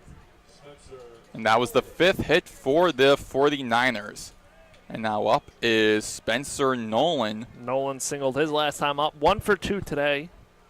Owls will look for the double play up the middle with LaRue and Martinez. Nolan, the center fielder for the 49ers, shows bunt. Out reach for him. Ball 1. Good block by Gramasty. Kuntz over at first. And no outs. Top of the 6th inning, tied 2 apiece. Niners haven't scored since the 1st inning. Whitmer with the pitch. Swung on over into left field, going past the third base foul line. That'd be a foul ball, be a 1-1 count for Nolan. See some movement in the FAU bullpen out down in right field. Activity in the Alice bullpen, none in the Charlotte bullpen as of now. Nolan turns a check on first, now on the hill. In the stretch. Wheels and deals. Squaring the bunt again is Nolan. Going nowhere. Be a 2-1 count. And with what Coach McCormack did in the 1st inning, he had the quick hook on Grant. Expect a lot of the same for all these FAU pitchers here today. And a game that FAU would love to sweep and get a big win. Got to make those quick decisions. Swung on over into the shallow left center field at the feet of Peraza. Advances both runners. Nolan at first, Kuntz over at 2nd in the scoring position. Tied 2 apiece here at the top of the 6th inning. And now it's Cale Strickland, the catcher for the 49ers, batting in the right batter's box. Strickland singled his last at bat, also 1 for 2. And this is what we talked about, Coach McCormack coming out looking like he's going to make a change. Go on to his 4th pitcher of the day. So with that pitching change, we'll take a break here. You're listening to FAU Owl Radio on YouTube.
We are back here on FAU Owl Radio on YouTube. Maddox, Greenberg, Chris, Talt here. It is tied 2 apiece here. No outs, two runners on base for the 49ers with a pitching change made. Patrick Ward, the first baseman, comes in to be the emergency pitcher in his 9th appearance with a 4.70 ERA, subbing in for Riley Whitmer. And it will Riley Whitmer, he 1 inning he has pitched, 2 hits he has allowed, 1 walk, 1 strikeout against 6 batters. Getting a couple more practice pitches by Ward. Eli Small taking his spot over at first base. So both, again, former Kentucky teammates, now both playing first base for different programs, are both at that first base spot. Actually, no, check that out. It's Kuntz over at first. Kuntz, former first baseman at Kentucky. Small, former Kentucky Wildcat with the Owls now subbed in at first. So Nolan's at second. Kuntz over at second and scoring. Cale Strickland, the catcher, set to come in for the 49ers. Heading into the right batter's box. 1 for 2 today. Single his last at bat. So it's going to be Ward on the hill for the Owls. 2 on base, no outs. Tied 2 apiece here at the top of the 6th inning. Series finale between the Owls and the 49ers. Owls already won the series. Niners looking to avoid the sweep. Ward turns check on second. Here comes the throw. Showing bunt is Strickland for the foul 1. Ward. Actually, check that ball 1 was far away. Ward, an infielder by trade, able to pounce off that mound, not like your typical pitcher. So Ward, definitely a very good fielding pitcher. If they're able to drop down a bunt. He also was a pitcher in high school as well as has some experience behind in the bullpen. Be a 2-0 count for Strickland.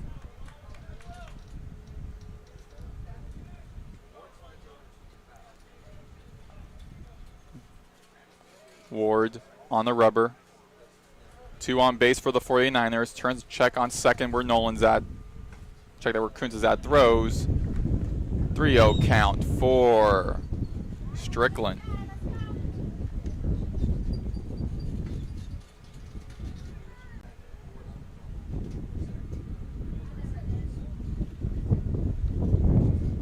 This is the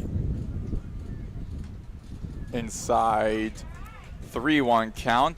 Ward entering, this is now his 8th inning, I believe. 8.2 innings he has pitched this season, entering today with a 7.2 innings pitched, allowing 4 runs on 9 hits.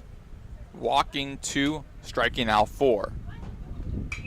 Swung on over to center field, the wind blowing the wind that direction. Caught by Lipsy, makes the effort from deep center all the way to shallow left center to record the first out of the inning. That's a big out for Pat Ward on the mound. Kind of try to restore order here. With 1 out now, you're a ground ball away from getting out of the inning. If you can roll the double play. So 2 are still on base for the 49ers. Spencer Nolan at first, Dylan Kuntz over at second. It's now Aaron Orozco, the freshman, making his 2nd appearance in this series. Up to bat, batting right. Upstairs, ball 1. Check that, we ruled inside be a strike 1. 0 for 2 today. Orozco last night put up a first career home run with a 3-run home run blast in the 5th inning off to the right field. Ward throws low outside, 1-1 count. Actually, again, you're still ruled inside the zone. So 0-2 count for Orozco. Both teams have 2 runs. Here at the top of the 6th. Ward check second, throws. Swung on over into the right side. That's going to the basketball court's foul ball. Stays 0-2 count.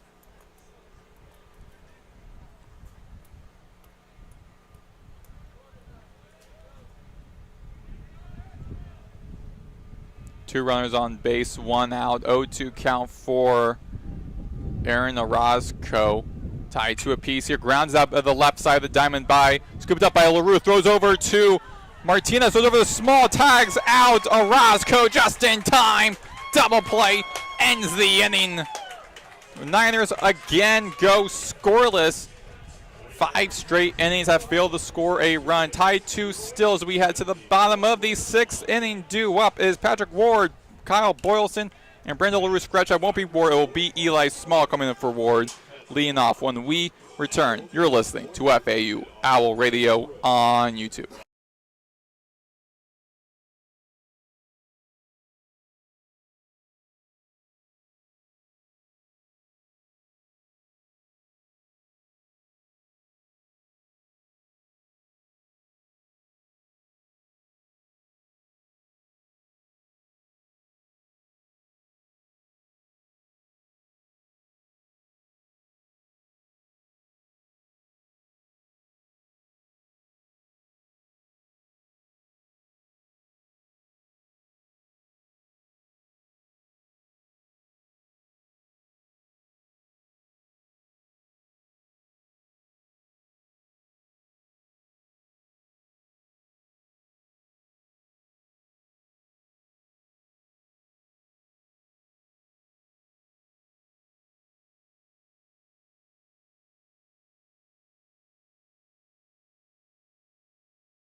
We are back here on FAU Owl Radio on YouTube. Maddox, Greenberg, Chris Talt here. Tied 2 still here at the bottom of the 6th inning. And Adam Stanton getting a couple more practice pitches in. Patrick Ward, now the pitcher for FAU. He still is the leadoff hitter for the Owls at this 6-hole spot. He's coming up to bat 1 for 2 today, a .284 hitter. Last at bat was a single, so the infield shifting to the left for him. Lone infielder off to the right side of the diamond is Dylan Kuntz. And Ward now getting ready. Stanton working his 21st pitch. Inside. Strike 1 on Ward. Now with the tie game, Owls have a chance to go out there, take a lead in the 6th inning if they could get across at least a run.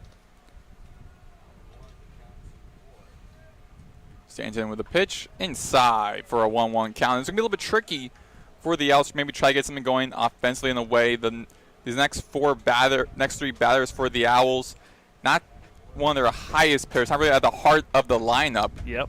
Ward .284. Then after him will be Boylston as he swung on over to deep left field and right at the wall. Hudson runs into the wall. Ball rolls past the warning track. Be a stand-up double for Patrick Ward. And a runner in scoring. No outs here at the bottom of the 6th.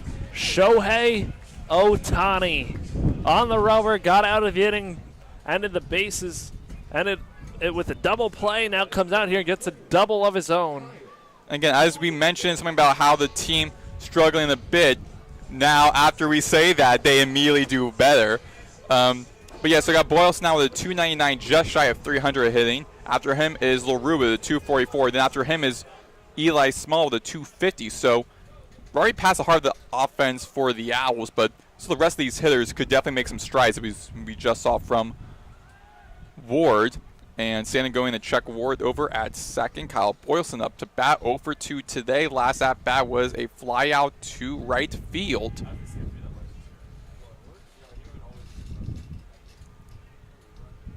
Couple of Niners working the bullpen off to the left outfield. Boylston squaring the bunt, and it'll be a foul ball behind home plate for a foul 1, strike 1 on Kyle Boylston. No outs, runner in the scoring spot at second. That's Patrick Ward. Tied 2 apiece, bottom of the 6th. The Owls looking to get the lead, make the comeback again.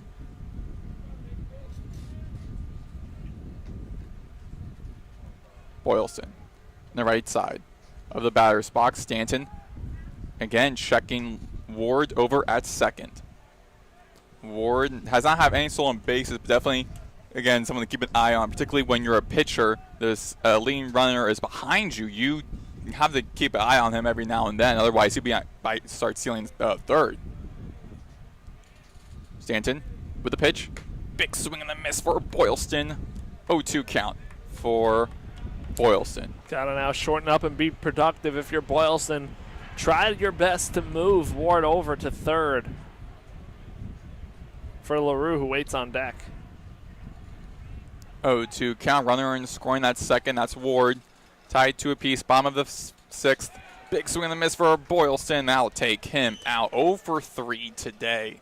Really rough outing for Boylston as he makes his way over to the dugout for the Owls. And now Brando LaRue, the Canadian for the Owls, up to bat. Another righty for Stanton in the face. The senior 0 for 1 today. Last at bat he was walked. Still a runner and scoring that second. 1 out. Bottom of the 6th, tied 2 apiece. Owls looking to get the lead.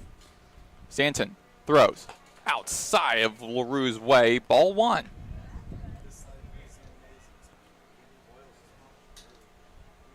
Niners 6 hits, Owls with 5. Stanton throws. Swung on high in the air. That'd be a foul ball going to the right side. That flies up into the berm. Off to the right. 1-1 count for LaRue. LaRue, 244 hitter, a 351 on base percentage. But the runners in scoring, he has a 217, so definitely struggle with runners on base for him. And Ward's the one at second. 1-1 count for LaRue. Stanton turns check on second, throws way outside for LaRue. 2-1 count. Good take.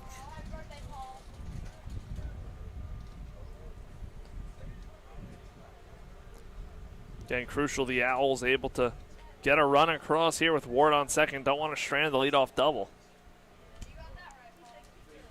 Upstairs, almost hitting LaRue. Actually, check that, does hit LaRue on the left elbow, I believe. So now they'll be saying LaRue over to first. Be a LaRue at first. Ward stays at second. That was Stanton's 5th hit by pitch this season. As a hitter, those are the hit by pitches you love. A little tick on the way by. Nothing really hurts you. Doesn't catch anything flush. Take that for LaRue. Doesn't make you doesn't hurt you a bit when you're running your jogging your way over to the base. Eli Small now up to bat, bottom of the batting order for the Owls for the 3rd time today. So updating the order a little bit, Eli Small took Patrick Ward's spot at first when Ward went to pitch. Small's in Gramasty's spot at first, and Ian Collier will move from DH to catcher. LaRue at first, Ward at second. 1-0 count on Small. Low pitch again, be ruled just inside of the zone for a 1-1 count. Eli Small, his first time at bat today, a 250 hitter. He's been the leading first baseman for the first 2 games of the series. Chopped it off to the far right side foul zone. Foul ball, 1-2 count. His last at-bat for Small, 3 at-bats, 1 run, no hits. Struck out once in last night's 9-4 victory over the Charlotte 49ers. Infield shifting to the right. LaRue, Ward on base, Small in the left batter's box. Looks at the ball, goes past Tim, 2-2 count for Small. The lefty sophomore from Elkhorn, Nebraska, played 12 games for Kentucky in 2024. Didn't play much last season with the Wildcats, joining the Owls this season. To bow behind home plate, stays 2-2 for Small. Again, the Owls looking to get their first conference series sweep this season, and their first since March 6th and March 8th to March 8th series against FAU. Meanwhile, the 49ers trying to avoid the sweep today. The Owls already won the game last night. Already won the series last night. And be strikeout for Small right there. So, second out of the inning. The last few weekends, FAU's had a chance to get a sweep entering Sunday at Memphis and versus Tulane last weekend, but they've dropped both those games, trying to capitalize on it here and get the crucial sweep. So LaRue at first, Ward at second, 2 outs, bottom of the 6th, tied 2 apiece. Marshall Lipsy back to the top of the batting order. 0-2 today, walked his first at-bat, struck out last 2 at-bats. And inside for a strike 1. His last couple at-bats, he was not too happy and not too pleased being struck out. Infield still off to the right. Lone infielder is Cody Gunderson in between second and third. Low pitch, 1-1 count for Lipsy. The 275 hitter from Longview, Texas. He played 118 games in 2 seasons at Blinn College before joining FAU last season. One of the best players in the nation in on-base percentage. Having a little slump at the beginning of the season, but working his way to it. 2-1 count. He actually earned his way back into being the leadoff hitter because at the beginning of the season he did so, then didn't too well. Then LaRue took his spot as a leadoff hitter. 2-1 count. Big swing and a miss for Lipsy. 2-2 count on him. It would be a strike. LaRue still at first. Ward at second and scoring. 2 outs. Bottom of the 6th. Tied 2 apiece. Here in the series finale between these two programs. The first and only time they're seeing each other, at least during the regular season. Might be seeing each other again in postseason if Charlotte does better in their season. And another strikeout for Lipsy. And Owls go scoreless for the first time since the bottom of the 4th inning.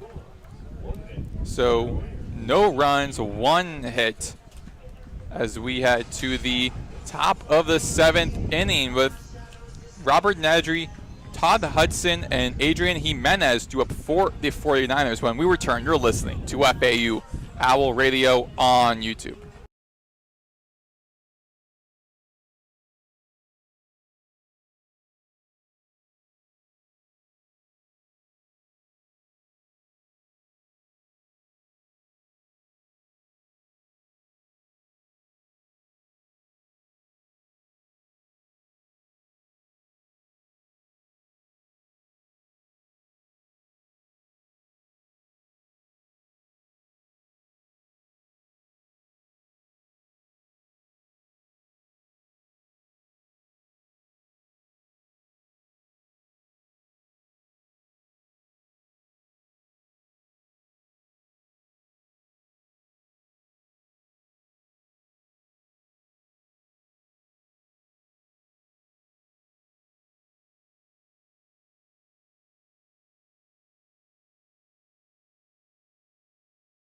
We are back here on FAU Owl Radio on YouTube. Chris Talt, Maddox, Greenberg here at the FAU Baseball Stadium for the final game of this weekend series between the Owls and the 49ers.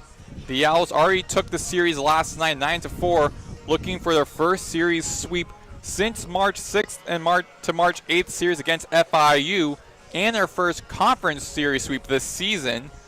Meanwhile, the Niners trying to avoid this sweep. Patrick Ward still on the hill for the Owls, coming in from the first base. Eli Small now taking his place. And new catcher Ian Collier coming for TJ Gramercy at that catching position.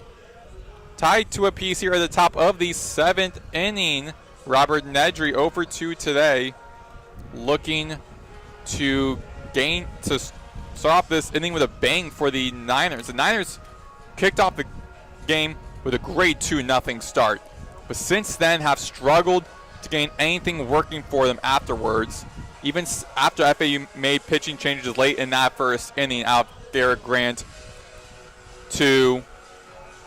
after Garrett Grant to Braden Gilson. Yep. And so now Robert Nedry 0-2 today, up to batting left. Righty versus lefty. Here comes the pitch. Inside for strike 1 on Nedry. First pitch breaking ball to Nedry. Good pitch from Ward. Ward wheels and deals. Swung on over into right field. That goes into the feet of Kyle Boyles on the warning track. He has to go chase after the ball. That was set a stand-up double for Robert Nedry as he is safe at second. And again, an unbelievable start for the 49ers. That's why I said they need one thing they're expecting them to start this inning is a great start.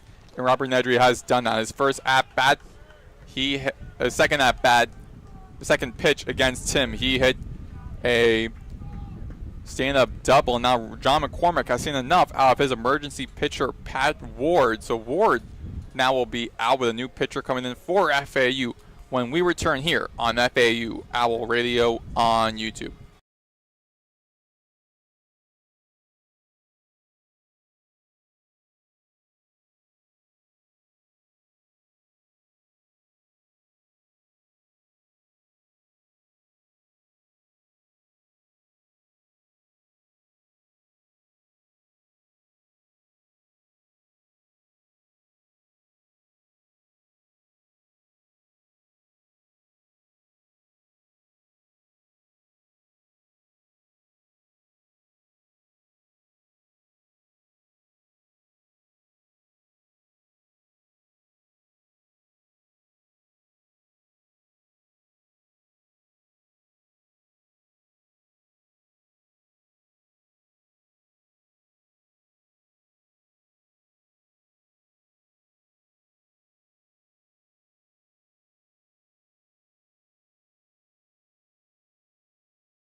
We are back here on FAU Owl Radio on YouTube. Maddox, Greenberg, Chris Talt tied to a piece here at the top of the 7th inning. Pitching change made. Patrick Ward taken out after playing about an inning in this game. Now up is Kaiser Smith in his 19th appearance, a 6.46 ERA, 2-0 this season.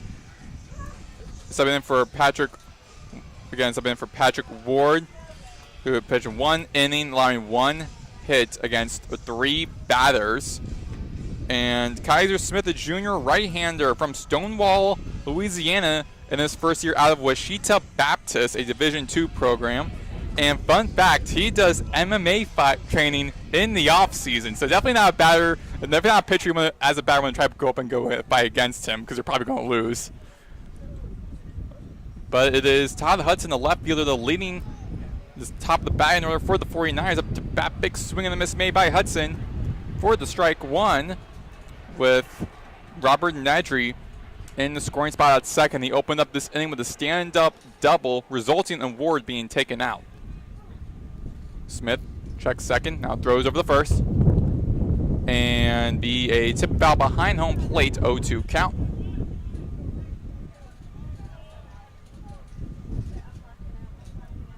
Kaiser Smith, 23.2 innings pitched, 18 runs on 27 hits, 15 walks, 19 strikeouts. Smith with a windup, and outside 1-2 count. Had the ability to throw that one there. See what he does on the 1-2 coming up to Hudson, the very good leadoff man for Charlotte. Hudson 1 for 3 today. Last at bat was a fly out to right field. Swung on in the infield, past the head of John Martinez at the feet of Marshall Lipsy, the right center, and puts runners on the corners for Adrian Jimenez. Robert Nedry at third, Todd Hudson over at first, with no outs here at the top of the 7th. Then more changes in this game. Pat Ward back at first. Eli Small out of the game. So Ward back at first in his original spot. Ian Collier still stays, though, yes, as Ian the Collier's starting still catcher. Catching, so the only spot that they'll change up,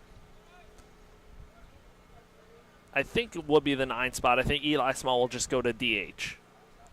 Jimenez 0 for 1 today. His 4th at bat as Smith checks Hudson over at first. Jimenez is 3 appearances. It was a hit by pitch his first at bat, then a fly out to right field, and then a walk in his most recent at bat in the 5th inning. Smith showing bunt throws down for the ball 1. Runner still on the corners for the 49ers. Hudson at first, Nedry at third.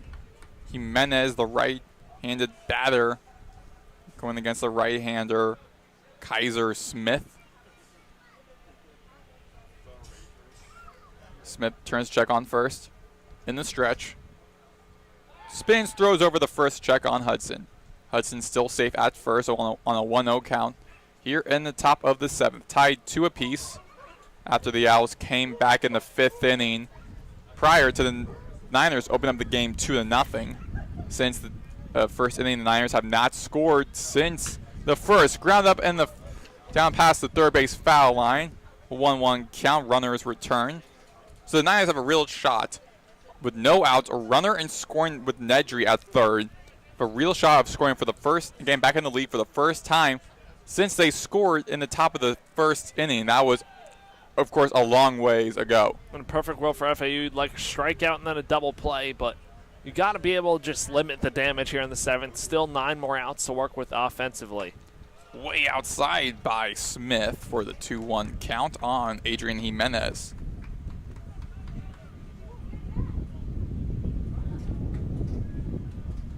On deck for the 49ers is Alec DiMartino. Jimenez in the right batter's box. Runners on the corners. No outs. 2-1 count. Swung on another foul territory off to the left side. Now be a 2-2 count for Jimenez to work with.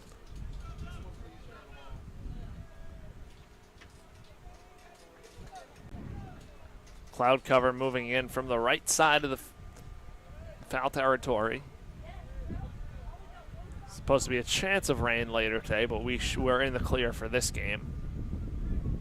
It was expected to rain later in the day, around 7 or so o'clock, so that would be safe. 2-2 count, low in the dirt, make it a full count for Jimenez. I'd say we're in the clear, barring a Florida-type storm where it just pops up.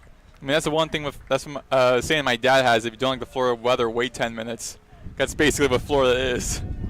Yes, it is. Full count. Runners on the corners. No outs. Top of the 7th. Tied 2 apiece. Jimenez grounds it out over into the shortstop LaRuth. Scoops up, throws across over the first. Takes out. Jimenez putting Hudson at second. Sending Nedry home. Niners back up for the first time in this game since the top of the first. 3-2. Charlotte lead. And their first time scoring since the top of the first inning. So after a long scoring drought, the Niners are back in it. They only have 1 out. One runner in scoring spot is Todd Hudson. Now you got Alec DiMartino, 0-for-3, struck out all 3 times he has been at bat. Looking to change that, now gain some momentum following what Jimenez just did. Now the run at second's a big run. You don't want to allow the crooked number. Want to keep it at a 1-run game if you can, even if you give up the second one. Not the end of the world, but would love to keep it right here at 3-2 and make sure your offense has a shot. There's an 0-1 count. Runner on first. On second is Hudson. DiMartino up at bat in the right side of the batter's box. Low in the dirt, a 1-1 count. That's exactly what DiMartino needed. 8 hits for the 49ers, 5 for the Owls. 1 error by the 49ers. That was earlier in this game. 1-1 count. Todd Hudson and the scoring spot at second. Grounded out over into the third side. Grabbed by Romano. Loses the handle of it eventually. DiMartino ruled safe at first. 2 on base now for the 49ers. But would have been possibly another out for the Owls. Bad mistake made. Bad error, I would say, made by Romano, the third baseman, who scooped the ball, but I guess with the ball near the dirt, lost the handle of it as he was intending to throw over to first. Scored a hit on the field. So DiMartino's first hit of the ball game. So DiMartino at first, Hudson at second. Cody Gunderson now the third baseman for the 49ers up to bat. In the right side of the batter's box, 1-0 count on him.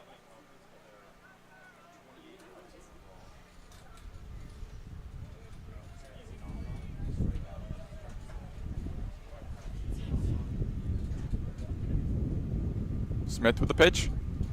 And check swing by DiMartino, 2-0 count for him.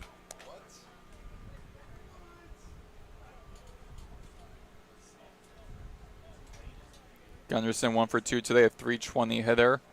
His only time reaching base, two times reaching base. First time was a walk, second time he hit a single. Outside, 3-0 count going Gunderson's way. His last at-bat was a ground out over from third to first.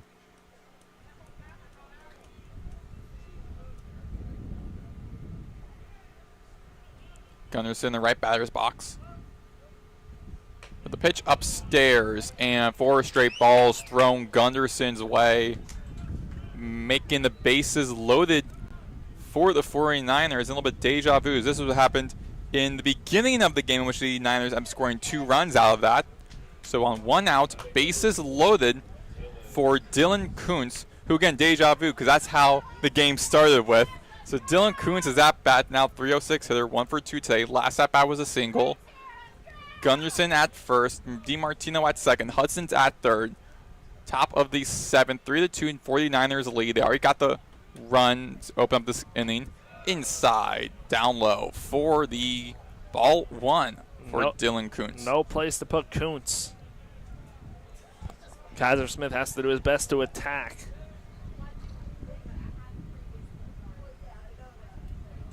Swung on over into right field, and Boylston with a grab. Throws over down to the first baseman. 2 runs go past Collier's way. That is Hudson and DiMartino, who are now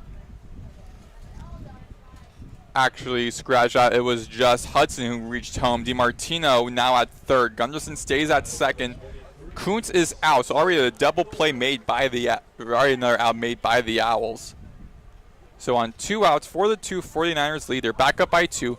John McCormick coming back out of the dugout for the Owls to make another pitching change made in this inning, with Spencer Nolan getting ready to go at bat with runners on the corners for him when we return here on FAU Owl Radio on YouTube.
We are back here on FAU Owl Radio on YouTube. Maddox, Greenberg, Chris Talt for the 2. Charlotte lead. 2 runs already scored in this inning for the Niners. New pitcher coming in for FAU is Carson Kimball. making his second appearance in this series, played in last night's game. To foul by Spencer Nolan off to the left side for a foul 1, strike 1. Subbing in, Kaiser Smith played 2/3 of the inning. 1 run on 2 hits against 5 batters. And for Kimball last night, 1 inning he had pitched in, 2 hits, 1 strikeout against 5 batters. 0-2 count on Spencer Nolan against Carson Kimball, the junior right-hander from the Woodlands, Texas, in his first year out of New Orleans.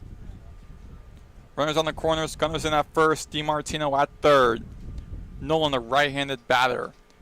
Last 2 at-bats were a single. He's 2 for 3 today outside of his reach. 1-2 count for him. 9 hits for the 49ers, 5 for FAU. Niners first time scoring in this game since the beginning of this game. Again, I'll start with a bases loaded. Swung on over into the side of the diamond, scooped up this time by Romano, throws over the first. Ward takes out Spencer Nolan. And that's how the Owls end the inning. 4-2. 49ers lead on 2 runs off of 3 hits as we head to the bottom of the 7th. It's Nick Romano, Michael Peraza, and Ian Collier. When we return, you're listening to FAU Owl Radio on YouTube.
We are back here on FAU Owl Radio on YouTube. Maddox, Greenberg, Chris Talt for the 2. Charlotte Lee here at the bottom of the 7th inning. The Niners got back on the board for the first time since the beginning of this game in the first inning. Now Nick Romano, Michael Peraza, and Ian Collier are looking to notch up this game even and try to extend the lead possibly in this inning. And it was Romano who got the offense started for FAU, hit an RBI triple in the 5th, and he'll look to jumpstart the offense again here in the 7th, chasing 2 runs. His last at-bat was a double. He had a walk in his first at-bat, a strikeout his second, batting left, be a strike 1 going his way against Adam Stanton, working in his 3rd inning. Entire infield off towards the right with just Gunderson in that shortstop position on the left side of that second base bag. In the middle for a strike 2. 0-2 count for Romano, the .321 hitter. He is now the 3rd best hitter on this Owls team. We're getting just now to the heart of this Owls offense. And low and dirt, big swing and a miss by Romano. Did not have to hit right there. And that will be a first out of this inning by this Niners defense. The Niners looking to avoid the sweep. While the Owls already won the series last night, 9-4. They're looking for their first series sweep since FIU earlier in March, from March 6th to March 8th, and also looking for their first conference series sweep this season. Inside against Michael Peraza for ball 1. Infield still on to the right, but Gunderson now on that infield grass on the left side. Swung on down the middle. Line drive into the hands of Nedry. Throws over the Kuntz. Takes out Peraza for the second out of this inning. Now it's up to Ian Collier, the second best hitter on this Owls team, to try and put the Owls back in this game. They are down 4-2 here in the bottom of the seventh. Infield readjusting over to the left, leaving Kuntz, the lone infielder, on the right side. Collier 1 for 2 today. Last at-bat was a single. Over to center field. Big swing and a miss made by the catcher for FAU. Ball one. Strike one. Check that.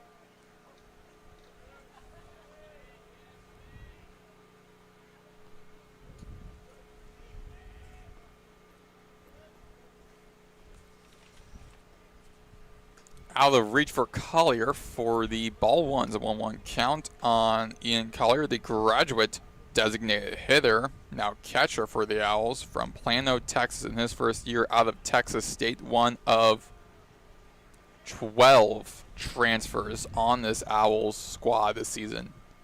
Big swing and a miss by Collier. 1-2 count on him on 2 outs. Bases empty. Check out bottom of the seventh inning for the 2 Charlotte lead. Martinez is on deck for the Owls, the best hitter on the Owls team. So all Collier has to do is try to get on base. I'll reach for him. 2-2 count, ball going his way.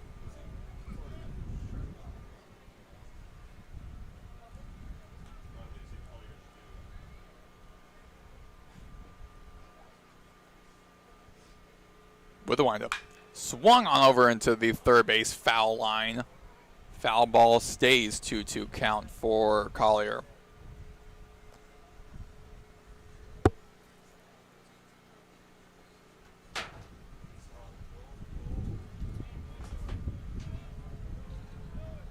Stanton still on the hill. 3.22 ERA.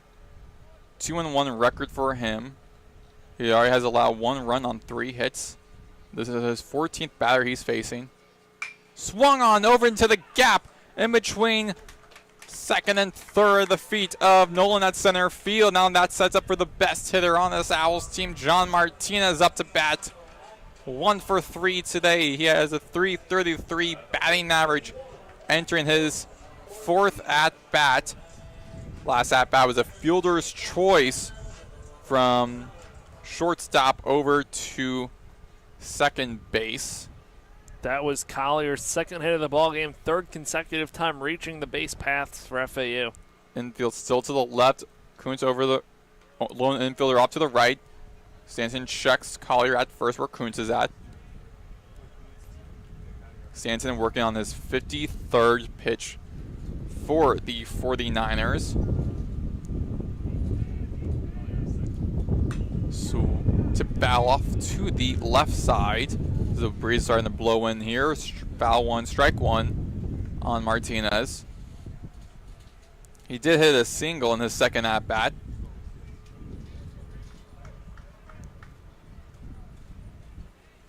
And he has been really good in this series for the Owls. Swung on again off to the left side. Another foul ball goes to the feet of the 49ers dugout. Foul 2, strike 2, 0-2 count for Martinez. Martinez 5th in the batting order. Ian Collier at first for him. 2 outs, 0-2 count. Bottom of the 7th down for the 2 to the Niners. Outside, 1 ball thrown his way, 1-2 count. Breeze really starting to pick up.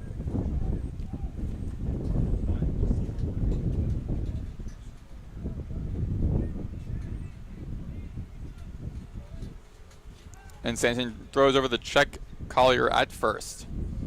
Still a 1-2 count. Bottom of the 7th. For the 2, Charlotte lead. They got the lead. It was tied up after the 5th inning, leading into the 6th. Now at the top of the 7th, the Niners got back to get the lead for the first time since the 2nd. Swung on over to left field before the warning track, caught by Hudson. Records a 3rd and final out. The Niners score in this inning the first time since the beginning of this game. It's a 4-2 Charlotte lead as we head to the top of the 8th inning. Due up for the Niners, Strickland, Orozco, Nedry. You're listening to FAU Owl Radio on YouTube.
Welcome back to FAU Owl Radio, top half of the 8th inning. Owls trail Charlotte 4-2. It'll be 7-8-9, starting with Strickland, Orozco, and Nedry in the Charlotte half of the order.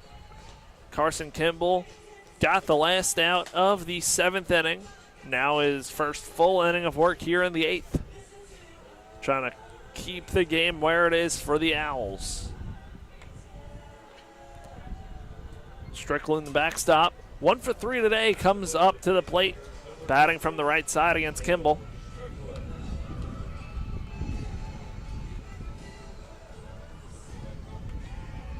We are about ready to go here in the top half of the 8th. Last game of a 3-game series. Owls looking to sweep, Charlotte looking to salvage. Kimball wheels and deals. Low and outside, ball 1.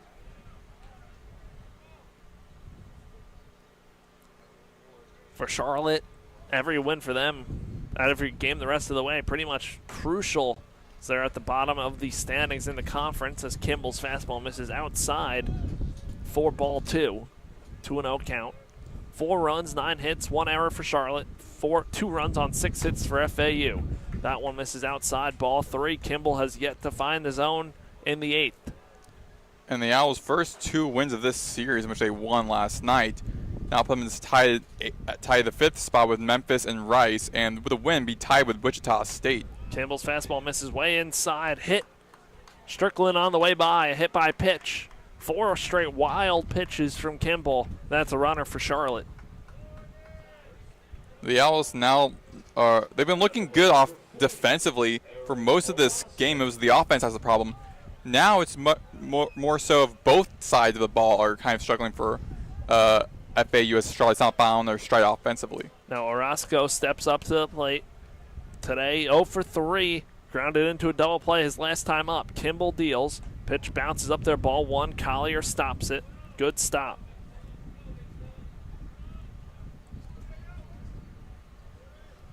Got to make sure it stays right here. Got to keep it at a 2-run game.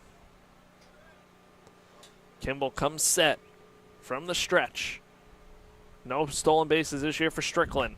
That one finds his own first one this inning after 5 straight out of the zone and a 1-1 count. Orozco, the South Florida native, facing Florida Atlantic. Kimball's 1-1. Chop to Romano. Fields it on a hop. Throws to second. Over to first for the around the horn double play. 5-4-3 for the Owls, and there are 2 gone in the 8th. Amazing job by this Owls defense to take out not just 1 but 2 runners, and now putting a lot of pressure on the freshman Orozco. Try to keep this alive for the Niners. Big double play. Now Robert Nedry comes up, doubled and scored in the 7th. Nedry into the box against the righty Kimball from the left side. Kimball kicks and deals. That one flown out, slicing away from Peraza in left field into foul territory, and that one's going to hop onto the berm. An 0-1 count. Starting to get a little drizzle now, so the reports were wrong. And we thought it was going to not rain for a second, but now we're starting to feel a little bit of the drizzle coming in. Again, Florida weather. So 0-1 count. Some dark. Kimball deals. Pitch misses upstairs just by a hair. 1-1 count. Some dark clouds coming over off of our right side behind us. Guess the weather reports were wrong. I mean, the weather bug said it was going to start raining until about like 5 o'clock. Yeah. That's what I saw. But again, Florida weather, don't like it. Wait 10 minutes. The 1-1 breaking ball in there for strike two. 1-2 count. Blue skies out to our left. Clouds out to our right. Welcome to Florida. Again, it's Florida weather. It's unpredictable. Kimball has Nedry in a 1-2, looking to get out of this inning. He kicks and deals. Breaking ball, spoiled foul. Just down the first base line, missed by a few inches. So Nedry alive. And Boylston will go chase that one down and flip it out to the bullpen. 1-2 count.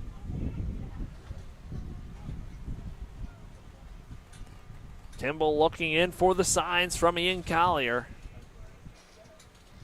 Righty-lefty matchup, the 1-2. Breaking ball, Nedry went around for strike three. Kimball works out of it.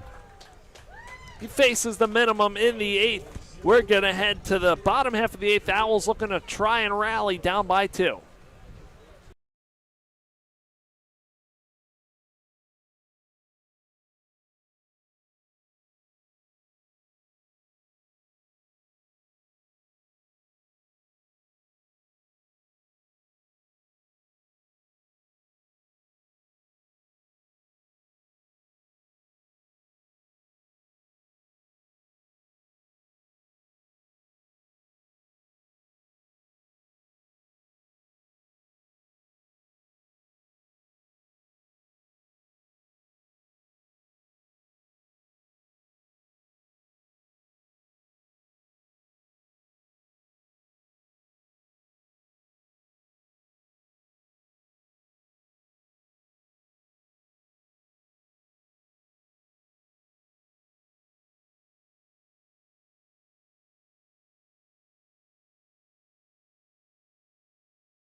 We are back on FAU Owl Radio. Bottom half of the eighth inning. Owls down 4-2.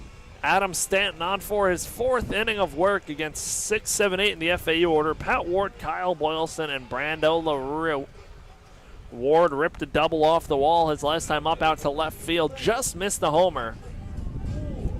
Back at first base for FAU after pitching. Patrick Ward really plays everywhere for this team. Everywhere last year, everywhere this year. Righty-righty matchup. Rain coming down a little bit more now. Stanton deals, popped up on the infield. Kuntz barely has to move, take a few steps back, makes the catch for the first out of the eighth to retire Pat Ward. And we mentioned off air, hopefully this weather really doesn't impact too much of the game. The game's almost over, basically. An exciting, very close matchup. And the last thing you want to have is a rain coming in and them delaying this game. Last thing you want to have, especially so close. Again, it's very weird with Florida. On one side it's cloudy, but everything else is just sunny. Not sunny, but blue sky. Now the rain will start to come down a little harder as we get a pinch hitter, Brett Patton.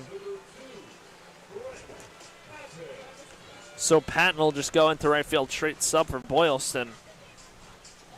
The rain comes down a little hard. Fans start to move. Some of them trying to make their way under the tent where we were at. Again, So Florida weather is just very unpredictable. Very. So Patton digs in against the righty Stanton for his first at-bat of the afternoon. Pitch misses up and out, ball one. Hopefully this rain doesn't stick around for too long. What a way this to end to a great weekend series between these two teams. Patton check swing foul off over the Charlotte dugout. 1-1 count. Even in the second game, we've seen a lot of crazy moments happen in the beginning of the game as well. So it won't be no surprise if something strange happens again with the weather like this. No surprise. So 1-1, Stanton on the rubber. Kicks and deals to Brett Patton. Pitch down low, ball 2. Patton in the driver's seat. Hitting .278 this season. 32 hits, 115 at-bats. Trying to set the table for the rest of this FAU lineup in the 8th. Pitch misses outside for ball 3. And now Patton a pitch away from getting on base. Shift has 3 infielders to the right side. Only the third baseman Gunderson to the left. Stanton comes set. Fires away. At the feet of Patton for ball 4. He's on. That brings up the tying run to the plate here in the 8th and Brando LaRue.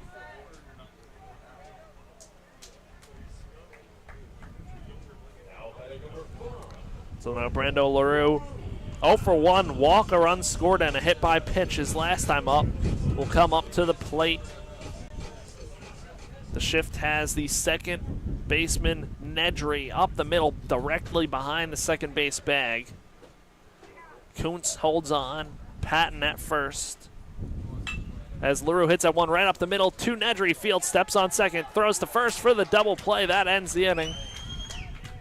No hits, no runs, no one left on base. We head to the top half of the 9th inning. 4-2 Charlotte lead on FAU Owl Radio.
Welcome back here on FAU Owl Radio. Top half of the 9th inning, almost done here in Boca. New pitcher into the game for the Owls is Ty Murphy, the right-hander. This year, 40 innings pitched to a 6.30 earned run average, 35 Ks, 26 walks. Murphy will be facing 1-2-3, starting with Todd Hudson for Charlotte as he looks to hold the game right here for FAU. His next half inning, it's 9-1-2 in the FAU half. You can keep it right here at 2. Definitely got a shot. Charlotte trying to salvage a series. FAU trying to sweep.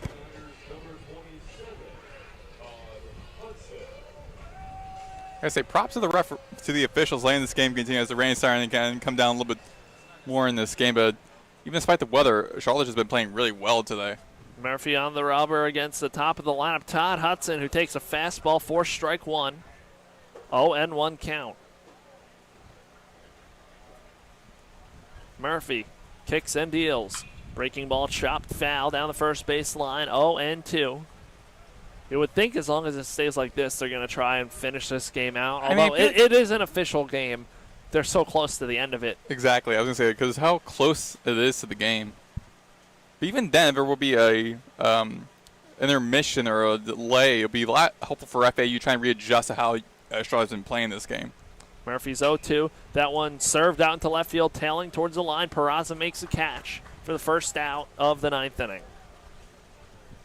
For FAU, they have to just be very quick what they do defensively and just try and make it as short as possible against the Charlotte offense, just give them more opportunity for the last inning. Now that brings up Adrian Jimenez, the shortstop. Jimenez today 0 for 2 with a couple walks and a run scored.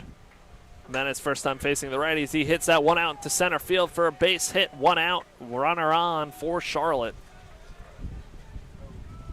Jimenez first hit of the ball game. It brings up Alec DiMartino, the right fielder. DiMartino today 1 for 4 with 3 strikeouts. Owls a double play away from getting out of this inning. They've rolled 3 of them tonight. And Jimenez on first, 2 stolen bases this season. And now the sun's creeping in. Florida. If this is not the most Florida weather, I don't know what it is. Off and running, Jimenez on the breaking ball, swung on and missed. 1 hop up there.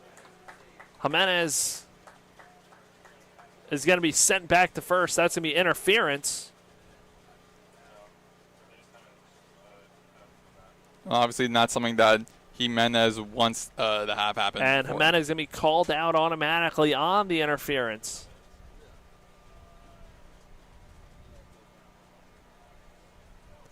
So now 2 outs. That brings up Gunderson with the runner on first. Righty-righty matchup with 2 gone. Checks on, Jimenez dives back in safely. Well, that's a way to get 2 outs.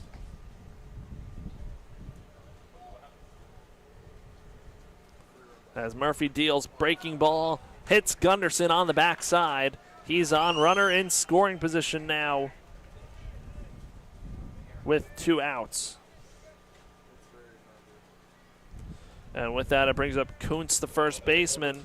Feels like he's been up in every big spot Charlotte has had today. Came up multiple times with the bases loaded. Once in the first, once in the 7th. Had a sac fly his last time up. Sac fly made it a 4-2 game. And Kuntz first time versus Ty Murphy in this game. Murphy wheels and deals. Breaking ball cut on and missed. Forced strike 1 and a 1 count.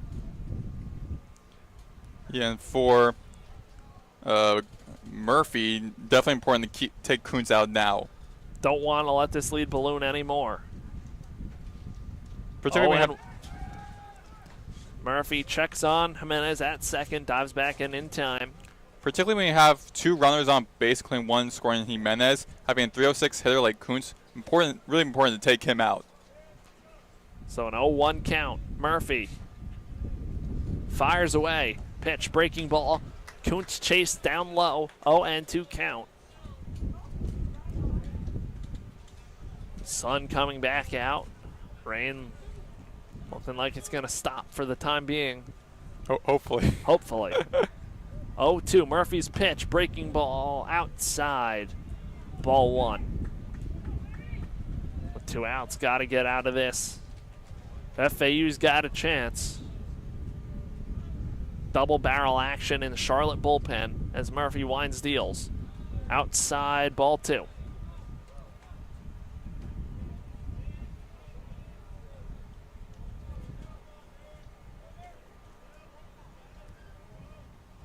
Murphy on the rubber, working from the stretch. Pumps 2-2. That one lined out into right field, down the line. Heading towards the line, Patton cutting it off. 1 run scores, that's Jimenez, and a big RBI single for Charlotte to grab the 5-2 lead, a big insurance run for the 49ers. And this really hurts FAU now because on your last inning, you have to get 3 runs at this point to tie things up and extend this game. Definitely a big one there for Charlotte. Bringing up Spencer Nolan, the center fielder. 2 hits in this game, 2 for 4 today. So Nolan digs in from the right side. Runners on the corners.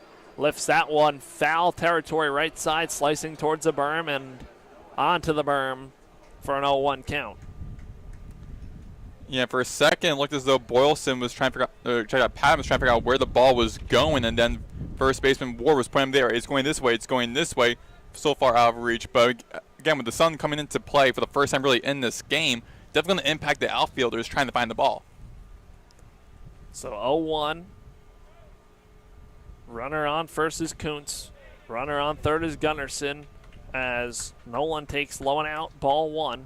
1-1 count.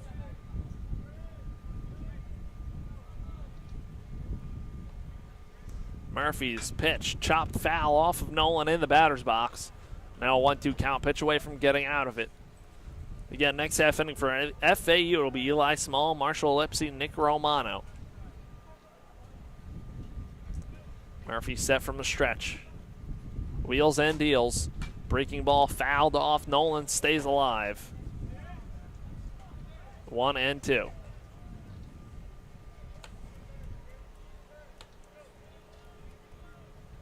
Murphy. Spencer Nolan.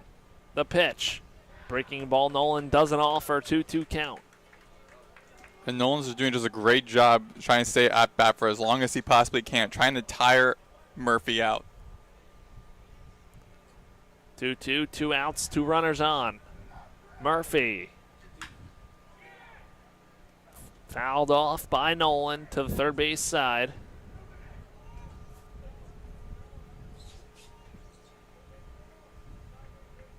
Two balls, 2 strikes, 2 outs. 5-2 Charlotte lead. Murphy. Fastball up the ladder, ball 3.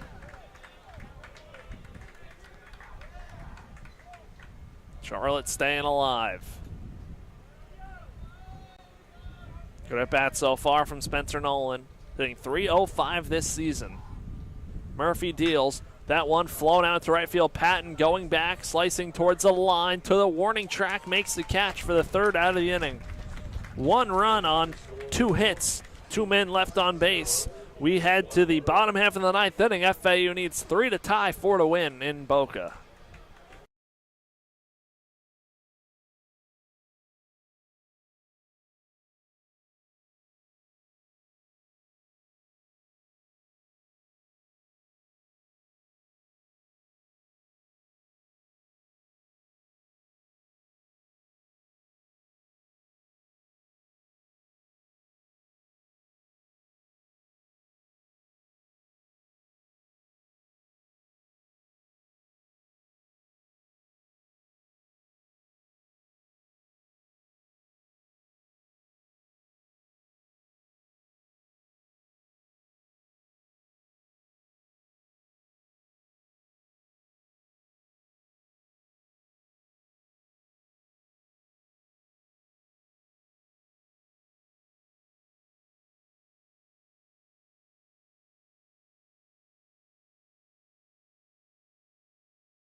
Welcome back to FAU Owl Radio. We have a pinch hitter start off the 9th inning.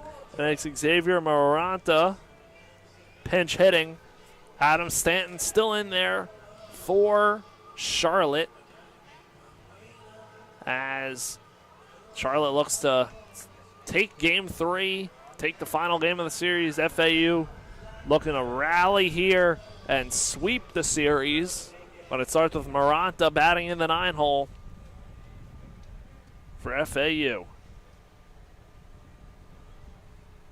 Adam Stanton's first pitch of the inning in there for strike 1. And the Owls have to be very perfect offensively. Were pretty good in the middle of the game, particularly in the 2nd inning, or the 5th inning, coming back to tie up the game, but they have to be perfect now. Maranta fouls it off, foul over the left side, 0-2 count. Marshall Lipsy and the FAU lineup wait on deck, the top of the lineup. Charlotte has someone warming up in the pen just in case. Maranta takes outside for ball 1, 1 and 2. Sun back out, not raining. Like the rain never happened. Exactly. Yeah. Again, that's Florida. That is Florida. Shift has 3 infielders on the right side, only 1 on the left. That's the third baseman, Gunderson. Maranta hits that one where nobody is. The left side, Maranta's on with an infield hit. Poor defensive shift made. Normally that would be where Gunderson would be stationed at between second and third in order to prevent something like that happening. But he moved over to the shortstop position where typically Adrian Jimenez will be stationed at, giving Maranta the opportunity to get that short hit all the way over near the third base foul line. A hit's a hit, and Maranta's on just what the Owls needed, base runners. Now Lipsy up at the plate. Gonna get a quick visit, timeout for him. Maranta will be on first. He'll be station to station. And if Lipsy can get on, that'll bring relation. You need to start racking up the runs. Righty-lefty matchup, Stanton versus Lipsy. Lipsy takes on the inside corner for strike 1. Maranta on first. Again, Gunderson, the only infielder on the left side. He's playing way off the bag, so the line's open for Lipsy. Stanton, the 0-1. Breaking ball in there for strike 2, and 0-2 count on Marshall Lipsy, who struck out his last 3 plate appearances after a first-inning walk. The Niners have lost their last 3, the 2 in this game, and before that, losing to Campbell 5-4 in 10 innings. FAU winning the last 2. The 0-2 breaking ball misses around the plate on the outside, 1 and 2. Lipsy stay alive. Romano on deck, Peraza after that. Maranta on first. Stanton sets. Wheels and deals. Lipsy takes in the dirt for ball 2, 2-2 count. Owls and 49ers.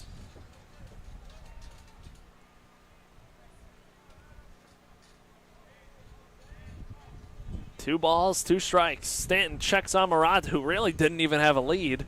Just kind of fell on the bag instead of a dive. I think for Stanton, he just want to again just check on Maranta just to make sure he doesn't want to attempt to get his first ever stolen base this season. So 2 balls, 2 strikes. Stanton kick steals to Lipsy, who takes inside ball 3, a good take. Now Lipsy a pitch away from getting on base. This will be his first time reaching base since the beginning of this game, so he really will try and work on here. Just get on any way you can. Keep it alive for FAU. Stanton sets. Fires away. Lipsy chops at 1 into the diving mitt of Kuntz, who gets up, throws to second, and robs Lipsy of a hit. Maranta down, Lipsy on first. Great job made by Kuntz. Instead of just tagging out Lipsy, throwing to the potential scoring run, and Maranta taking him out. So now you still have a runner on first. Great defensive decision made by Kuntz. So Lipsy now on first. Romano comes up with 1 out, so Lipsy essentially just replaces Maranta. And Romano will look to keep the line moving. Had an RBI triple earlier in this game. He is 1 for 3 today with a walk as well. Facing Stanton. Takes outside ball 1. Owls down to their final 2 outs, trailing 5-2. On a sunny, now sunny again, Sunday afternoon. Adam Stanton checks on Lipsy over at first, dives back in safely. Again, seriously would doubt any of the FAU runners going here. Too important, don't want to make any outs on the bases when you're down by 3. Yeah, you don't want to risk that. Romano ahead 1-0. Takes down the middle for strike 1, 1-1 count. Now they have Lipsy on base. He's a very dangerous on-base runner with 15 stolen bases. Again, tying the team lead with Patton with 15 stolen bases entering the series. 1 ball, 1 strike. Stanton's pitch. Romano rockets out 1 out into deep right field. Back, warning track wall. That ball's gone. Nick Romano draws the Owls within 1. It's a 5-4 ball game. And the Owls have life.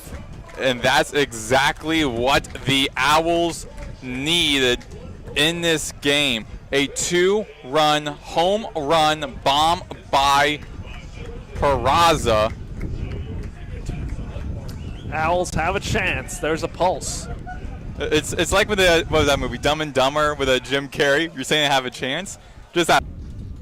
Shift has Gunderson, the only man on the left side. 3 infielders on the right. Takes the fastball outside for ball 1. Charlotte still has a right-hander warming up in the bullpen.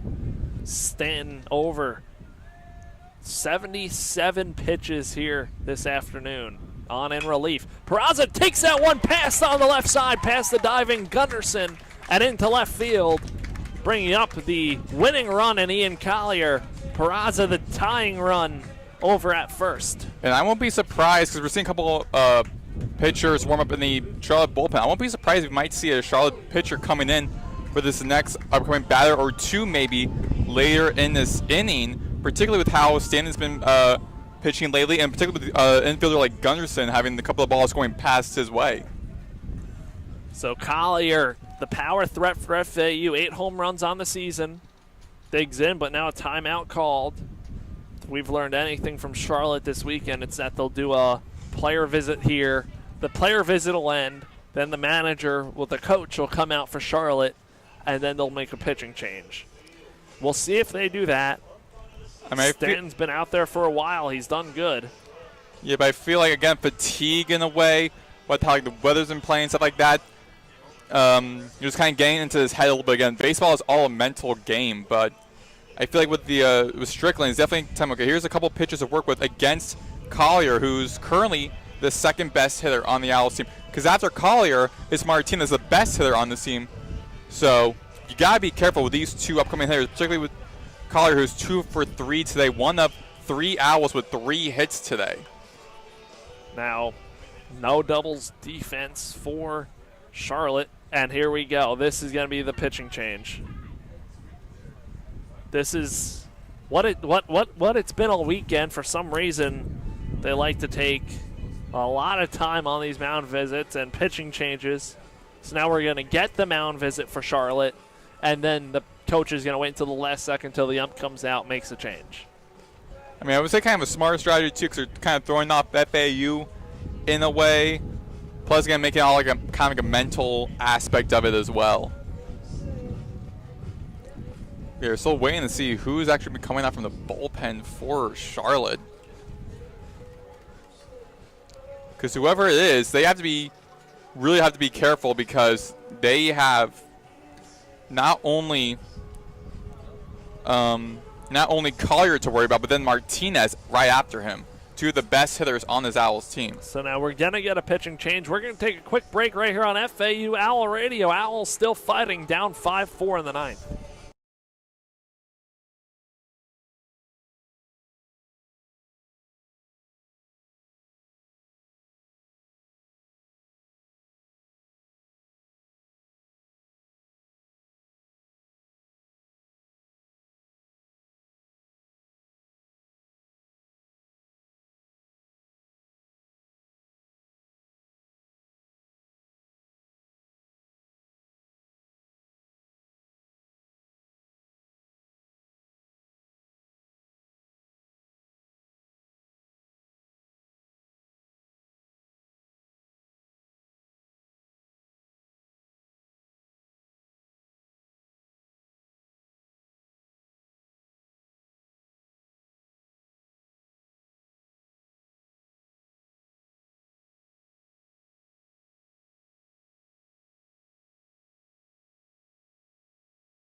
Welcome back here on FAU Owl Radio. New pitcher into the game for Charlotte, Joseph Taylor, the right-handed junior. 5'11", 180 from Apex, North Carolina. Be facing Ian Collier, John Martinez with 1 out, and a runner on first. That's Michael Peraza. Peraza at first is the tying run Collier at the plate, the winning run. Nick Romano hit the big 2-run shot to pull the Owls within 1 run, trying to get the sweep. Last season, Joseph Taylor had the second most strikeouts on the team, which was 75, and against FAU on April 27th, 4 innings saved with 6 punch-outs. So definitely a good pitcher to put in for this type of situation against 2 great hitters for FAU due up. Big spot for Taylor. Big spot for Collier. FAU looking to rally in the 9th. Only down by 1 out. Peraza on first. 3 stolen bases on the year, but wouldn't expect him to go. Righty-righty matchup. Taylor versus Collier. First pitch from Taylor is outside. Breaking ball for a 1-0 count.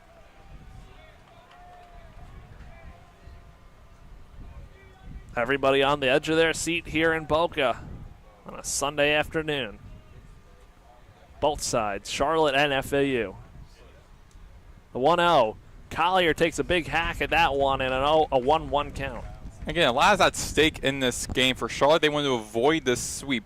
Meanwhile, for FAU, get the series sweep, their first series sweep since FIU earlier this season, and then their first conference series sweep this season. 1-1 count. Pitch. Collier rips that one on a hop and off the glove of Gunderson. Collier reaches. That's an E5. Tying run moves up into scoring position for FAU. That is the 3rd time that the ball has either gone past Gunderson. At least 3 times in this inning has gone past the 3rd baseman. Charlotte's had a rough day fielding. That's their 2nd error today. And that one very costly, as it looked like it could have been a double play ball. It was hit that hard. Now John Martinez up to the plate. 2 runners on. The winning run at first. The tying run at second. Martinez in the box. 1 hit today. 1 for 4. Taylor's pitch. Breaking ball misses outside for ball 1. This would be an amazing comeback for FAU if they're able to get this. Would love it. Again, you have your best hitter, Martinez, up to bat. Perfect situation. Righty matchup. Joseph Taylor. His pitch. Martinez chases a breaking ball outside and a 1-1 count.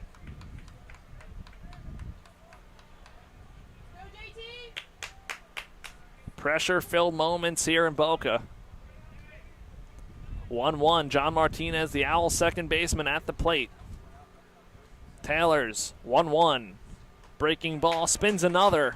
1-2 count. Martinez missed that one. Again, these pitches are very close to the zone, really throwing off Martinez. Had a tough time seeing it so far in this at-bat. See how he adjusts.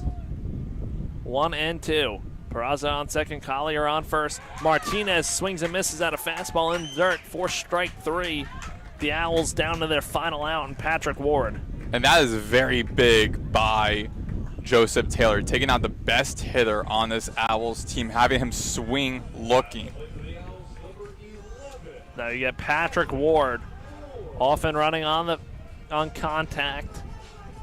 Peraza would surely score on a hit. Taylor versus Ward.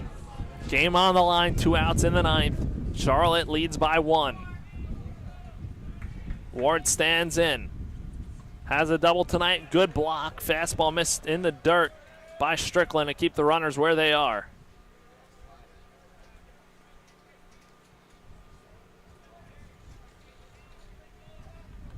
Go, JT!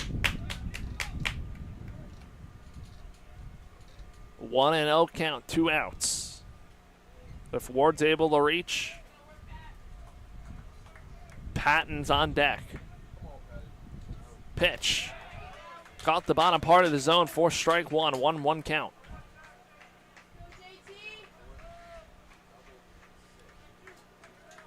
So 1-1, 2 outs.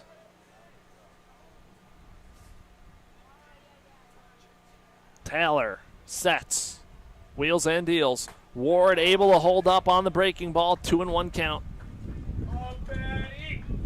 That was close to being a strikeout by Ward, which would have been very dangerous for FAU. Able to hold up. in the driver's seat, 2-1.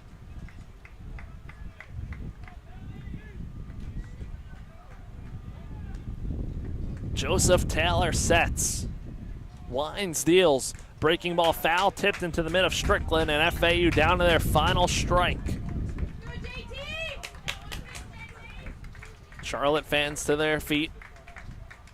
Ward takes a breath. Looking for his moment. Taylor looking to lock it down for Charlotte. 2-2, he's set. The pitch. Ward chases outside for strike 3. Charlotte takes this game 5-4, salvaging the series finale here in Boca Raton. FAU drops to 21-22 on the season and 8-10 in conference play. Another series win for the Owls, unable to get a series sweep, failed that time for the third consecutive series of the season. This upcoming week, the Owls will take on Florida Gulf Coast and then USF in Tampa this upcoming weekend. But for FAU, positive series, fell short of the rally here in the ninth. They fought. Bats are starting to come around. Hopefully they can come out next week and have another big week, because it's crunch time in this conference and everything's very tight. It is, and again, great job by Charlotte. Again, open up the game right off the bat, game 2 runs. Struggled again a bit with swinging, but were good defensively all the way up until giving up 2 runs in the bottom of the 5th. Then after that game, back into the game in the top of the 7th. And then an exciting 9th inning in total of 3 runs. And FAU was just shy of having the comeback in this. They were down 5-2 entering this inning, or entering this frame, until FAU got 2 runs to start off the game by a 2-run home run by Nick Romano. But after that, a great pitching change made by Charlotte, bringing in Joseph Taylor, shut down the 2 top hitters on this FAU team back-to-back to silence this game for FAU. And Charlotte is now able to break their 3-game losing streak. But, I mean, FAU in general, I mean, this was a series they definitely needed to come back with, particularly losing to Miami prior. This was a series they needed to win. They did. They're still within the conference title, conference championship race in the standings. Yes, they are. And again, obviously you want a sweep series, but you got to win series. And FAU able to win 3 straight conference series in a row. That's always big. And that'll do it here from Boca Raton. Owls drop the final game of the series against Charlotte. Next game at Florida Gulf Coast and at USF next weekend. The next home game, May 5th, against UCF. Me and you will be on the call for that one. Our final college baseball game. Of the season, possibly. I think probably like the last overall game we'll be covering as FAU students, I believe. Maybe. Might be here for the East Carolina series. But yeah, with that, yes. 5-4, Charlotte lead. It's now FAU wins the series 2-1.